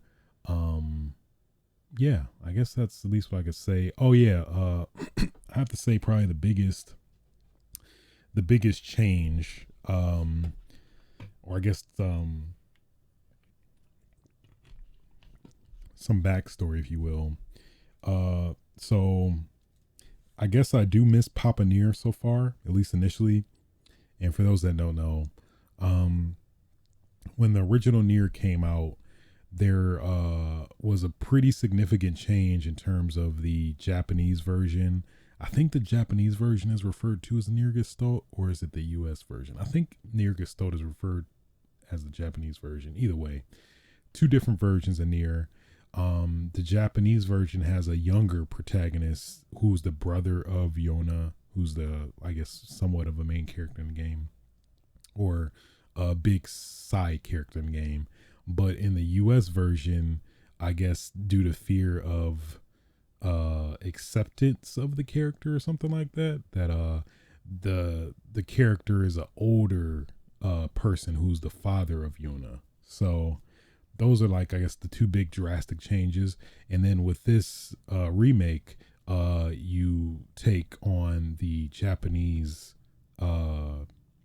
younger protagonist of the game now. So it's I'm not sure how I feel yet about him, at least, especially, of course, having a reference of I guess the popular term is Papa Nier. I'm not sure how I feel yet, but I believe there are some distinct differences between the two. Not drastic, but I think there was something I saw on Twitter the other day where it's like, in comparison between Papa and what baby boy Gestalt, Papa Nier versus baby boy Nier, is, I think there's one line in dialogue where it's like, you've matured to the guy near, and then or boy near, and then to Papa near. He's like, "You look like shit." Like, damn. All right, that's a little drastic between the two, but either way, I found him endearing. I did like him as a character. I'm not sure. I thought you can at least play him as a skin. I want to say, I could be wrong about that, but I thought you can at least play him as a skin, which I think is enough. It would have been cool at least they like maybe went the extra mile and let you like choose between either or. I think that would have been a nice touch. But who knows? Maybe that could be still in the game. Maybe they're just keeping that under wraps. I don't know. But yeah, so that's probably maybe the biggest significant difference if you played the original Nier. At least I don't think you probably maybe, of course, wouldn't recognize that otherwise. But all in all, I am digging it. I definitely plan to play it throughout again. I know that's somewhat of a commitment because I think the game is like 40. Well, okay. I don't. I think it's okay. To not spoil the game.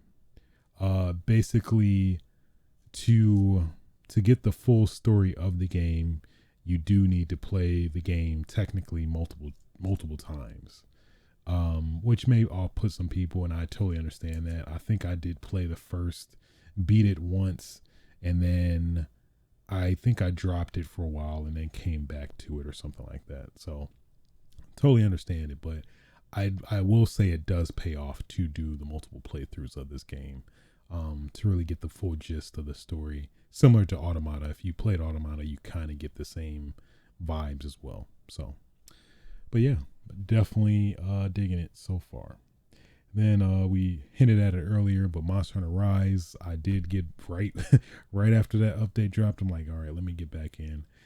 Part of me was like, due to the level cap or the current level cap at the time, where you're still stuck at 7. I thought that all this time you're hunting, that it wouldn't go towards your hunter rank, so they won't retroactively give you the credit to your future hunter ranks, if that makes sense. So if you were playing the game at hunter rank 70, you're doing a lot of 10 hours playing the game, that it wouldn't actually, you would still be at 20 and wouldn't have anything to show for it. But from what I played, it seems like it does factor in how much you played before, factor into your hunter rank after you unlock it. So definitely thankful for that, because I think that probably would have potentially pissed a lot of people off if that wasn't the case. So it's good to see that they did implement that in. That's definitely at least one reason why I refrained from playing until the next update came out. But yeah, it definitely feels pretty good to jump back to the Monster Hunter and get some new monsters to play with. So far, I think I'm hunter rank 33-ish, I think. So I fought Chameleos. I fought Beetlejuice. I fought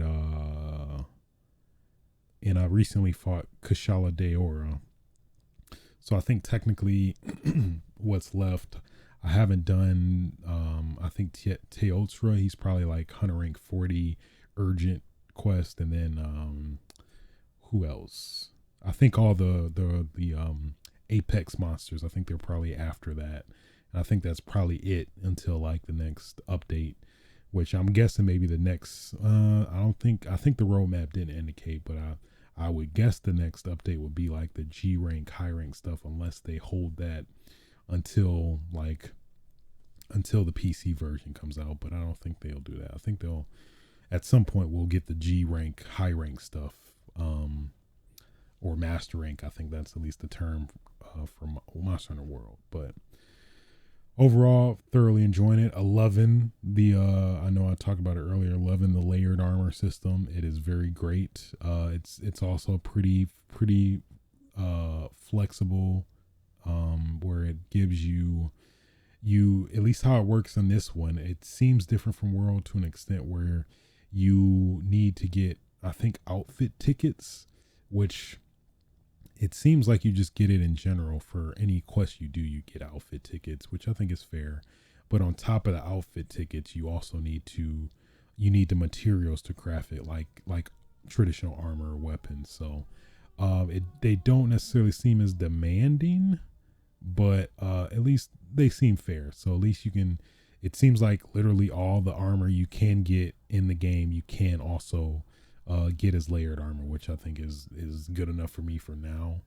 I'm still waiting out. I'm holding out for that upper body, the naked chest option, but I've yet to see it. I want my nipples out.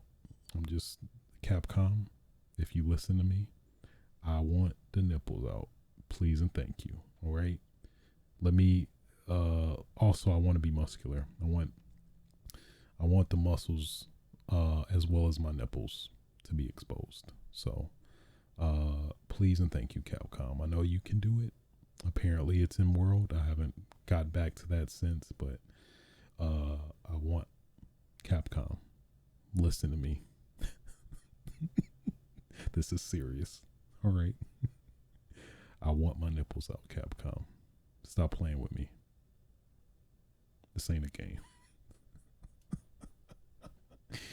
Anyway, yeah, thoroughly enjoying it. Very welcomed update. I think I would assume a lot of the Monster Hunter fans, veterans, are definitely pleased with this update. I know I am, as a pretty long running fan of the series. So if you haven't checked it out, or maybe this is, man, you in for a treat if you haven't played Rise yet, or we're planning on it, because yeah, I think this is definitely the game at its best so far. Future monsters withstanding. So yeah, outside of that, played the RE8 church demo. So last episode we played the village demo, but now they released the church demo. Will say I definitely like the church demo way better than the village demo.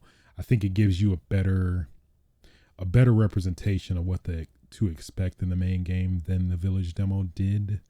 At least specifically from a combat standpoint, I feel like the combat segment they had in the village demo was just very one-off, and it had some issues with it where it's like, it's just this cornfield, and that was getting in the way of your visibility, and it's like it overall just wasn't I don't think a really good accurate experience of what to expect, which I feel like the church demo really did do. Yeah. And then I guess was there a puzzle? Not really a puzzle necessarily in the church one, but you did, of course, get a taste of the merchant in this one, or I guess he's referred to as the Duke in this game. Just a big guy. I part of me feels a little not offended, but a little concerned as to why they made him like ridiculously fat, like 600-pound life fat, where you can't even get out barely get out the bed fat, which is, I don't know. I feel like this would trigger somebody who's very sensitive to that, or who's actually been in that position and has gotten out of it or whatever. But yeah, that's that always seemed like a weird choice. But I mean, maybe there's some validity to it when we play the full game. But anyway, yeah, so you do get a taste of the progression in the game in terms of upgrading your weapons and stuff. I did like how the demo does have some hints and treasures you can sell to actually buy some of the higher stuff in the demo itself, which is pretty cool. It's probably some stuff maybe I didn't catch on or notice that maybe you can secretly in the game, in the demo at least, you can get all these treasures and maybe sell it and buy literally the whole game and be super powered within that demo. I don't know, but it's cool either way to give you a taste of what to expect in the main game. But you cannot avoid, if you played it, you got a reference to Resident Evil 4 where he does a rendition of the RE4 merch. You're like, what are you buying? A friend of mine used to say that back in the day or whatever. It's like, oh my God, he said it. He said it. He said it. It was pretty cool. You could definitely tell for sure, hands down, this game is taking any and all references of Resident Evil and trying to associate itself with Resident Evil 4 as much as possible, which is not a bad thing. So definitely don't knock them for it. We'll see how that fares for this game, when it comes out. But definitely enjoyed it. Of course, the dumb ass time restriction is still there. But I did forget to mention that at least with the next demo coming out this weekend, which is the final demo that everybody across all platforms will be able to play, Steam, Xbox, and PlayStation. They extended the demo window where you can even access it from the 24 hours it was originally. Now it's going to be up until the release of the game. I think next Friday, I want to say. So very welcomed in that respect. It's not ideal, but I mean, it's better than nothing. I assume they're just going to cut it off when the game releases, and then after it releases, then they'll give you the actual unlock demo like they did with Resident Evil 2 and Resident Evil 3. So yeah, it was good. I liked it better. It definitely liked it better than the Visual demo for sure. So we're close. It's kind of crazy. It's starting to sink in now. Resident Evil 8 is technically a week away. Let me double check the date. I think it comes out the 7th, which is Friday. So we close. A week away. I want it. I needs it. Will Chris punch a boulder again? Find out. You know damn well they're gonna make a reference at some point. He's probably gonna say some dialogue. Well, at least you're not a boulder. Oh, come on, Chris, you could do better than that. Yeah. So pretty damn awesome. So yeah. I think I already said it, but yeah, the final demo is this weekend, and you can play it all the way up until the release of Resident Evil 8, Resident Evil, aka Resident Evil Village. And yeah, that pretty much concludes what I've been playing. Let's get into what I've been watching.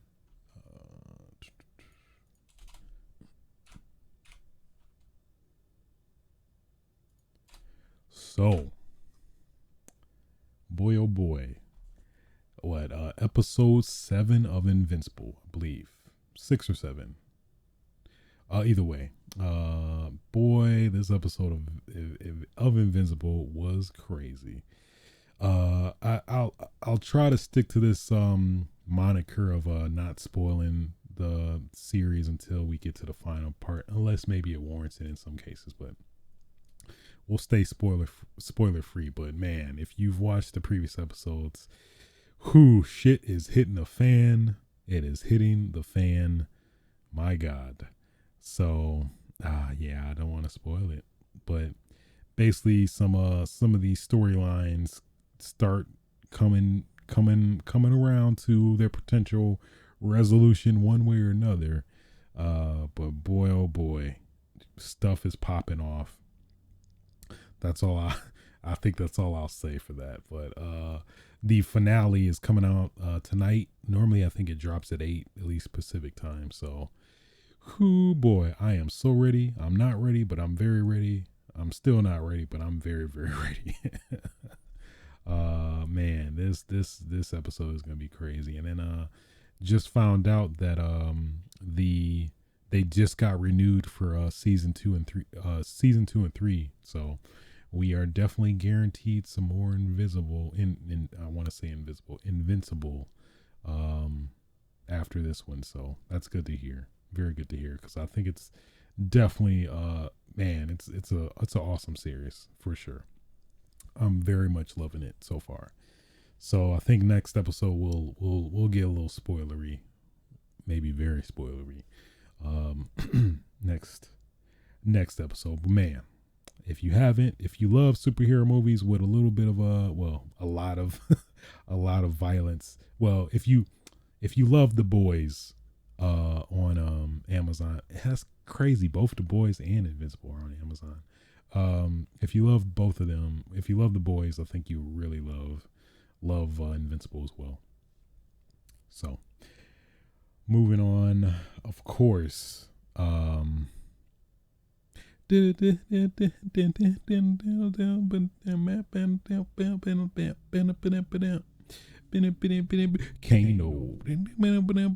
Sub-Zero, Jax, Melina, Reptile, Shang Tsung, Goro. You welcome. You so welcome. Mortal Kombat. Watched it last right as midnight hit. No, actually I'm lying. I forgot to mention that too. Actually, before that, I forgot Captain America and the Winter Soldier. No. Never mind. I meant the Falcon and the Winter Soldier. I must have messed up and got that on my notes or removed it from my notes. Falcon and the Winter Soldier. Man, oh man. So damn good. I personally really love this episode in a lot of ways. I guess first and foremost, we gonna get into spoiler territory for Falcon and Winter Soldier. So if you have not watched it, I definitely recommend you do. Spoilers. So episode 6, we see Sam Wilson all draped up, full of that Captain America drip. So he rocking the stars and stripes. He rocking the red, white, and blue. And he got the goggles, and he got the wings, and he got the shield. He's stunting on him. Okay, he ready to hit the club at any moment. Love the design of Sam Wilson as Captain America, and he was quick to correct him. He's like, "Hey, who are you?" "I'm Captain America." Like, oh shit, yeah, oh my god. There's no debate, no guessing. That's Captain America. I forgot then during like midway or like towards the end of the episode, it's like a black man, the black old man. "Oh man, that's the Black Falcon." You're like, "No, it's not." The dude on the right, "That's Captain America." I'm like, "Oh yeah, that is Captain America. Yeah, it is." Man, that was good. It was so good. So I'm not gonna go over everything, but basically, they get to the, I forgot what it's called, the governors or U.S. Senate area or something, where all the flag smashers were at, and then basically Sam is there to rescue, and then Bucky's down below. He's doing his thing, talking with Carly, who was like stalling his ass since they know they can't take him or something like that. And then freaking out of nowhere, what's his name? Secret agent. Well, he is secret agent now, but we'll just call him Dollar Store Cap. Actually came to the same event, I guess, to get revenge for Battlestar. And they took a weird change, or weird, I'm not sure, it felt unnatural for him, Dollar Store Cap, but he basically was given a choice yet again to either get revenge on Carly or to save this armored truck that was gonna fall with all these people into it. And then just what's weird is that he just I gotta save him, and then he just saves him, but it's like you just decapitated a dude with your with Steve Rogers' shield though. So it's like, how does that work? I don't know. I guess they must be trying to imply that, he's an anti-hero now, that, hey, if they didn't deserve it, they won't get killed, but if they do, I'll kill them in cold blood. I don't care. So a little weird, a weird choice there, but outside of that, we finally find out who the power broker is, and lo and behold, it's Carter. I think literally surprising nobody. A part of me thought that maybe they would just reveal him out of nowhere, but she is the power broker more than likely. I mean, I don't even think there's any room for interpretation where she didn't like blatantly agree, but I think it's pretty much a given. Yeah, I guess it's fine. I guess what's crazy is that, she does get immunity in terms of or pardon now that she can come back to the US, but then it's like, oh, she's evil now. Now she has all the power, and it's like, okay, so there is that. What else outside of that? Bucky, he does come to resolve. He does actually resolve at least the guy he was hanging out with to, like, I guess somewhat subside his guilt for killing his son. So he does actually come clean about that, which I think, it's leading him on the road to healing, which was good. Oh man, of course, probably the biggest moment for me, at least personally, was Isaiah. Isaiah, he's seen the broadcast. I forgot about that too. Like Sam, he had this whole speech about, being Captain America, why he should be Captain America, blah blah blah. And then, of course, trying to, talk about the whole reason this whole scenario happened anyways, because of y'all, blah blah blah. But he was speaking the truth though. He's like, oh man, damn. It's like, man, you right, Sam. You should be Captain America. So I'm totally very much paraphrasing, but you have that. And then what else? Towards the end, Sam goes back to Isaiah's place, and talk about, like, man, you proved me wrong, Sam. Maybe you can be the Black Captain America. Again, I'm paraphrasing heavily.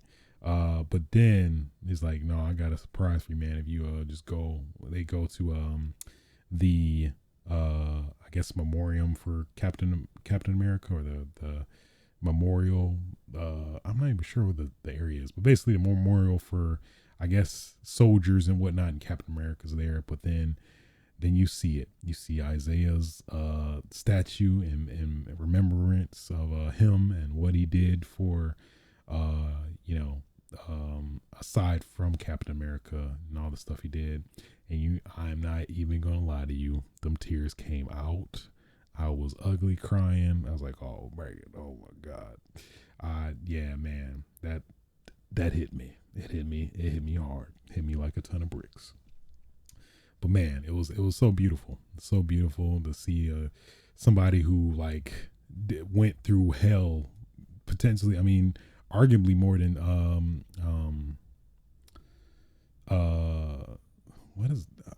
what's his name? Captain America, Steve Rogers. More than see Steve Rogers, and not have nothing to show for it, other than his wife that's died and all that, and now to be remembered forever. That's a beautiful thing, man. It's like doing the rights that were wronged. Like, damn, Sam, yeah, you are Captain America, man. So so many good things to take away. Not gonna say this series is without some of its issues and questionable stuff. I think the series did suffer a lot from at least the rumor that's going around is that there was some subplot that was, like, similar to the pandemic, or at least a pandemic or viral outbreak. There was some at least the rumor is that there was supposedly some subplot that was, like, removed, and I think that messed up, muddied a lot of stuff. But maybe down the road they'll probably release a DVD with all the extra stuff that may kind of unveil that curtain with all that stuff that happened. But as a whole, I thoroughly did enjoy this series. I think it's definitely leads Disney to be 2 for 2 in terms of these Marvel TV series.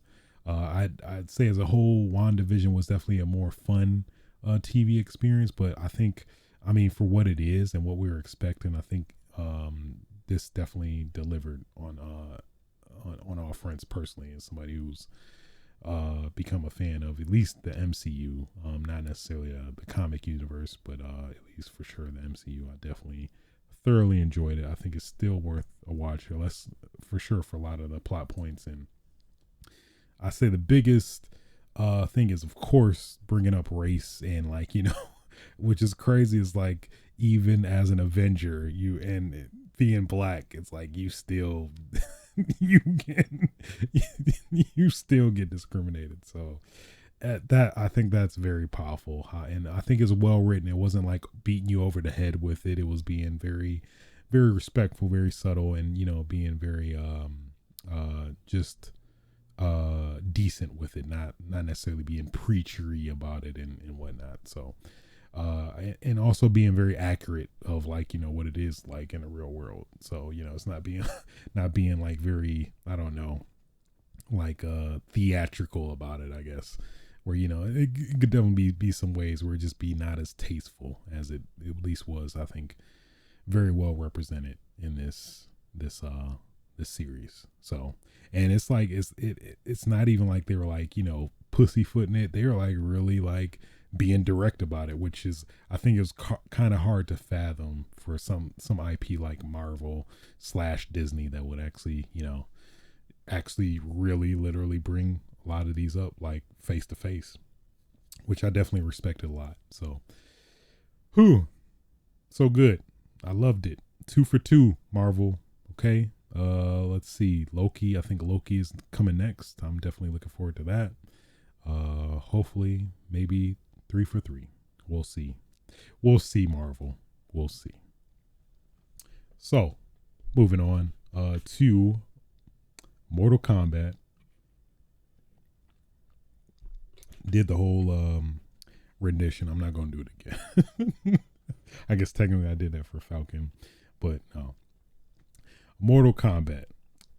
So at least first, at least to not spoil yet, but firstly, I did enjoy it. I think it's a fun movie, but I don't think it's not perfect. It definitely has a good amount of issues that I had with it.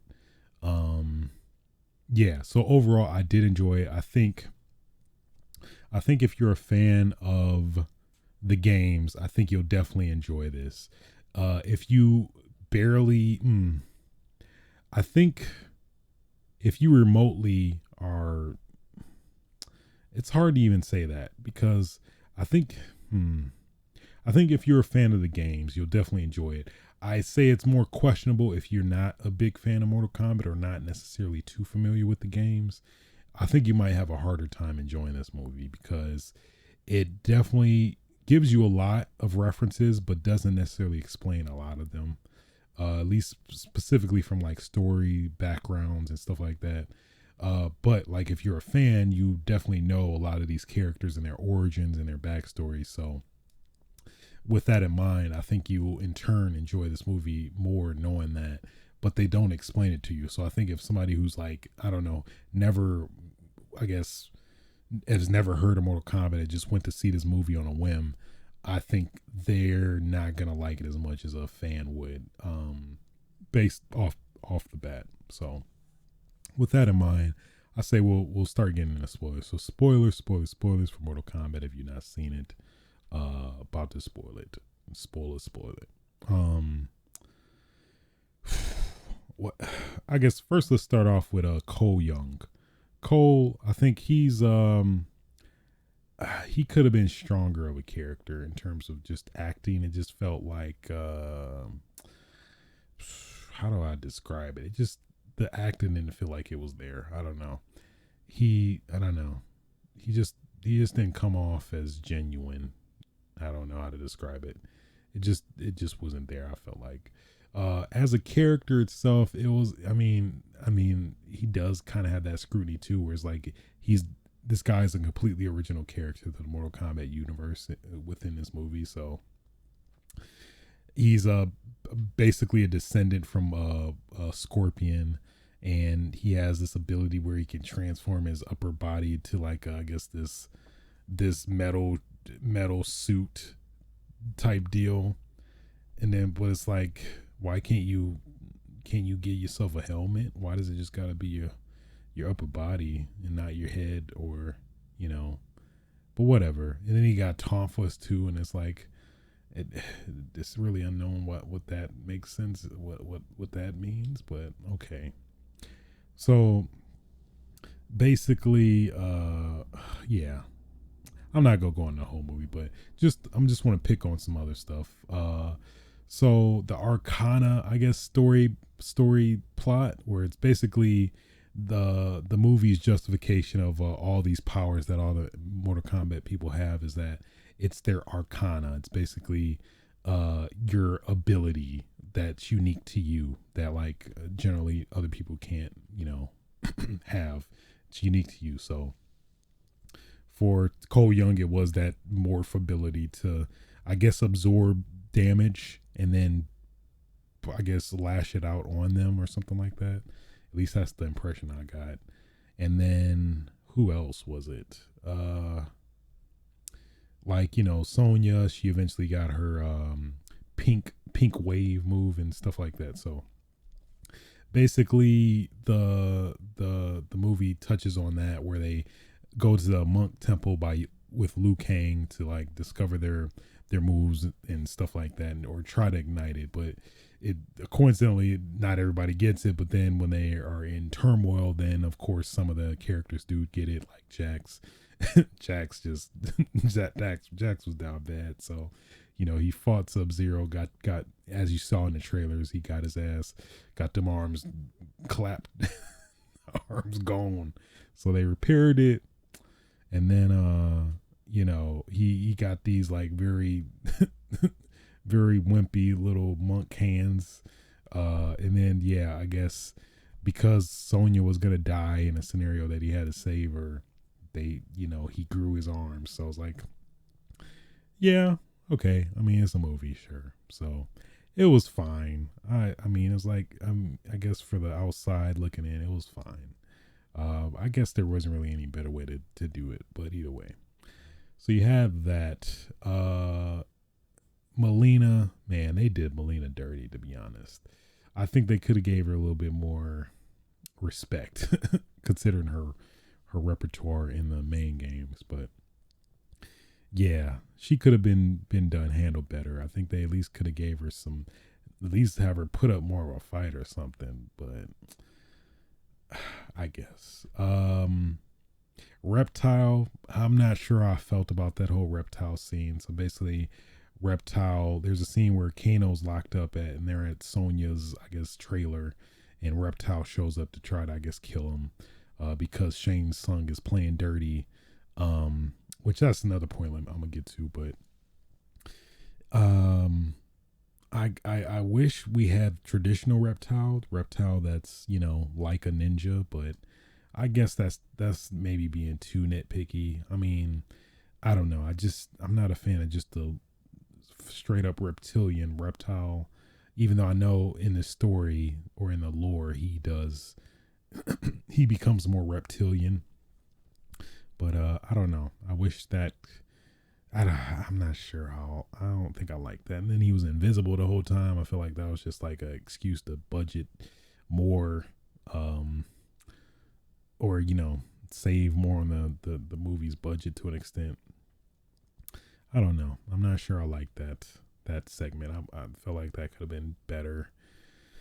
But yeah, that was the other thing. Like, technically in this game, or I mean movie, there technically wasn't even a Mortal Kombat tournament. It was basically just them just fighting, and that was it.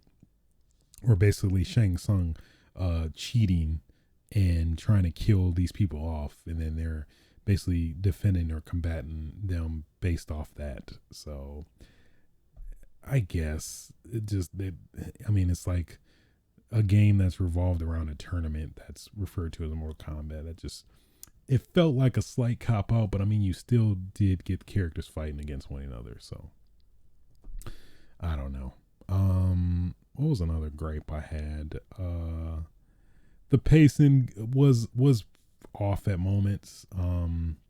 It felt like I do think this movie could have used like at least 45 more minutes to fully flesh itself out. I think some other things could have been explained. Some character backstories could have been elaborated on a bit more. But I think the movie needed more time to develop some of these characters. Because it definitely is a very drastic like differences amongst a lot of the characters in terms of time and stuff. So I mean, there's that. The I guess last act was a little off. Like, I'm not a fan of them cuz like when you get to the last act of the movie, there's a lot of characters that are they seem that they jump to a lot of the characters fights all at once, which I think could have been done better. I think they could at least did characters one by one. I think that would have gelled better overall. I think just jumping from multiple fights, I think is too jarring. In my opinion, I think that just took away from a lot of the fights, and I think kind of devalued a lot of them personally. So I think they could have did a better job of that. It just felt all over the place with the fights, but I mean, you got some of the iconic locations. You got the pit. Jax was fighting the dude in the pit. If we getting real nitpicky, I'm like, how you gonna fight at the pit, the most iconic stage fatality of Mortal Kombat, and not uppercut the dude in the pit? But he just did his iconic Jax fatality. I was like, come on now. Then probably the biggest, I guess, cringe-worthy moments is that I wasn't a big fan of the characters announcing like fatality and flawless victory. It was a little cringy to me. It would have been different if, like, let's say Shang Tsung would have announced it, but like something about it that felt a little too arrogant and just cringy of them pronouncing what they did. It was cool at one angle, but generally it just was it was a little cringy for me. But yeah, but I have to say the Sub-Zero and Scorpion sub story. Well, I guess it was kind of somewhat the main story in a sense. I think that was definitely a biggest highlight of the movie. The two fights that they had were really good. I really did like them. They're basically a bookend of the whole movie, but they were the best ones.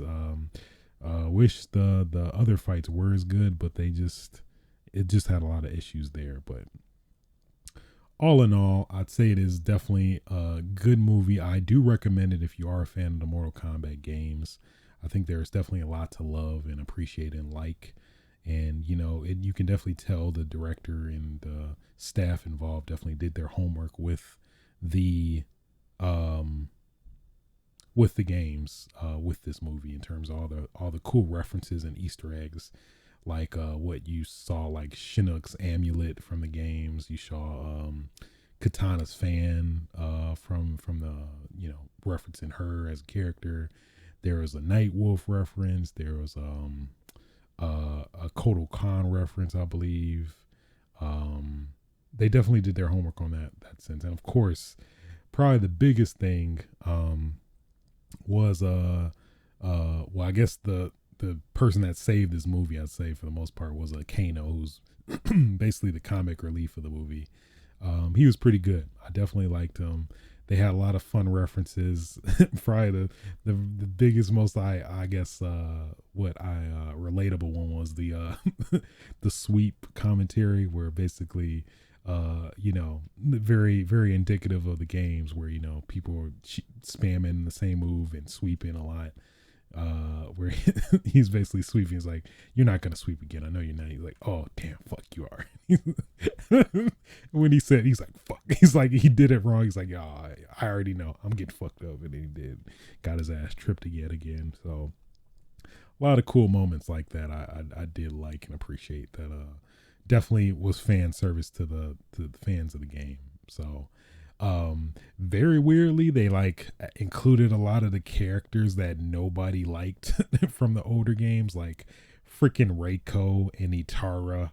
But I guess it kind of made sense because you don't want all the main characters of a game where you have to finish off the your opponent. But it was good overall, so I definitely liked it. Yeah, definitely very very, I don't know, like it was good. I thoroughly enjoyed it though. I'd say again, if you're a fan of Mortal Kombat, I'd say definitely give it a watch, and it's on HBO Max. I know it's in theaters if it's open in your area, but I mean, if you've been vaccinated and all that good stuff. So yeah, all in all, that's pretty much all of what I've been up to this week. Yeah. So I think that'll conclude this episode of Switches Sites. Yeah. If you did like the show, whether it be on your favorite podcasting platforms or Twitch, where I do broadcast live on Twitch TV/aswitch. You can check me out there. Otherwise, yeah, guys. Till next time, get your game on. All that good stuff. Again, you can also follow me on Twitter at aswitch as well. But yeah, I think that's it, guys. Until next time. Oh yeah.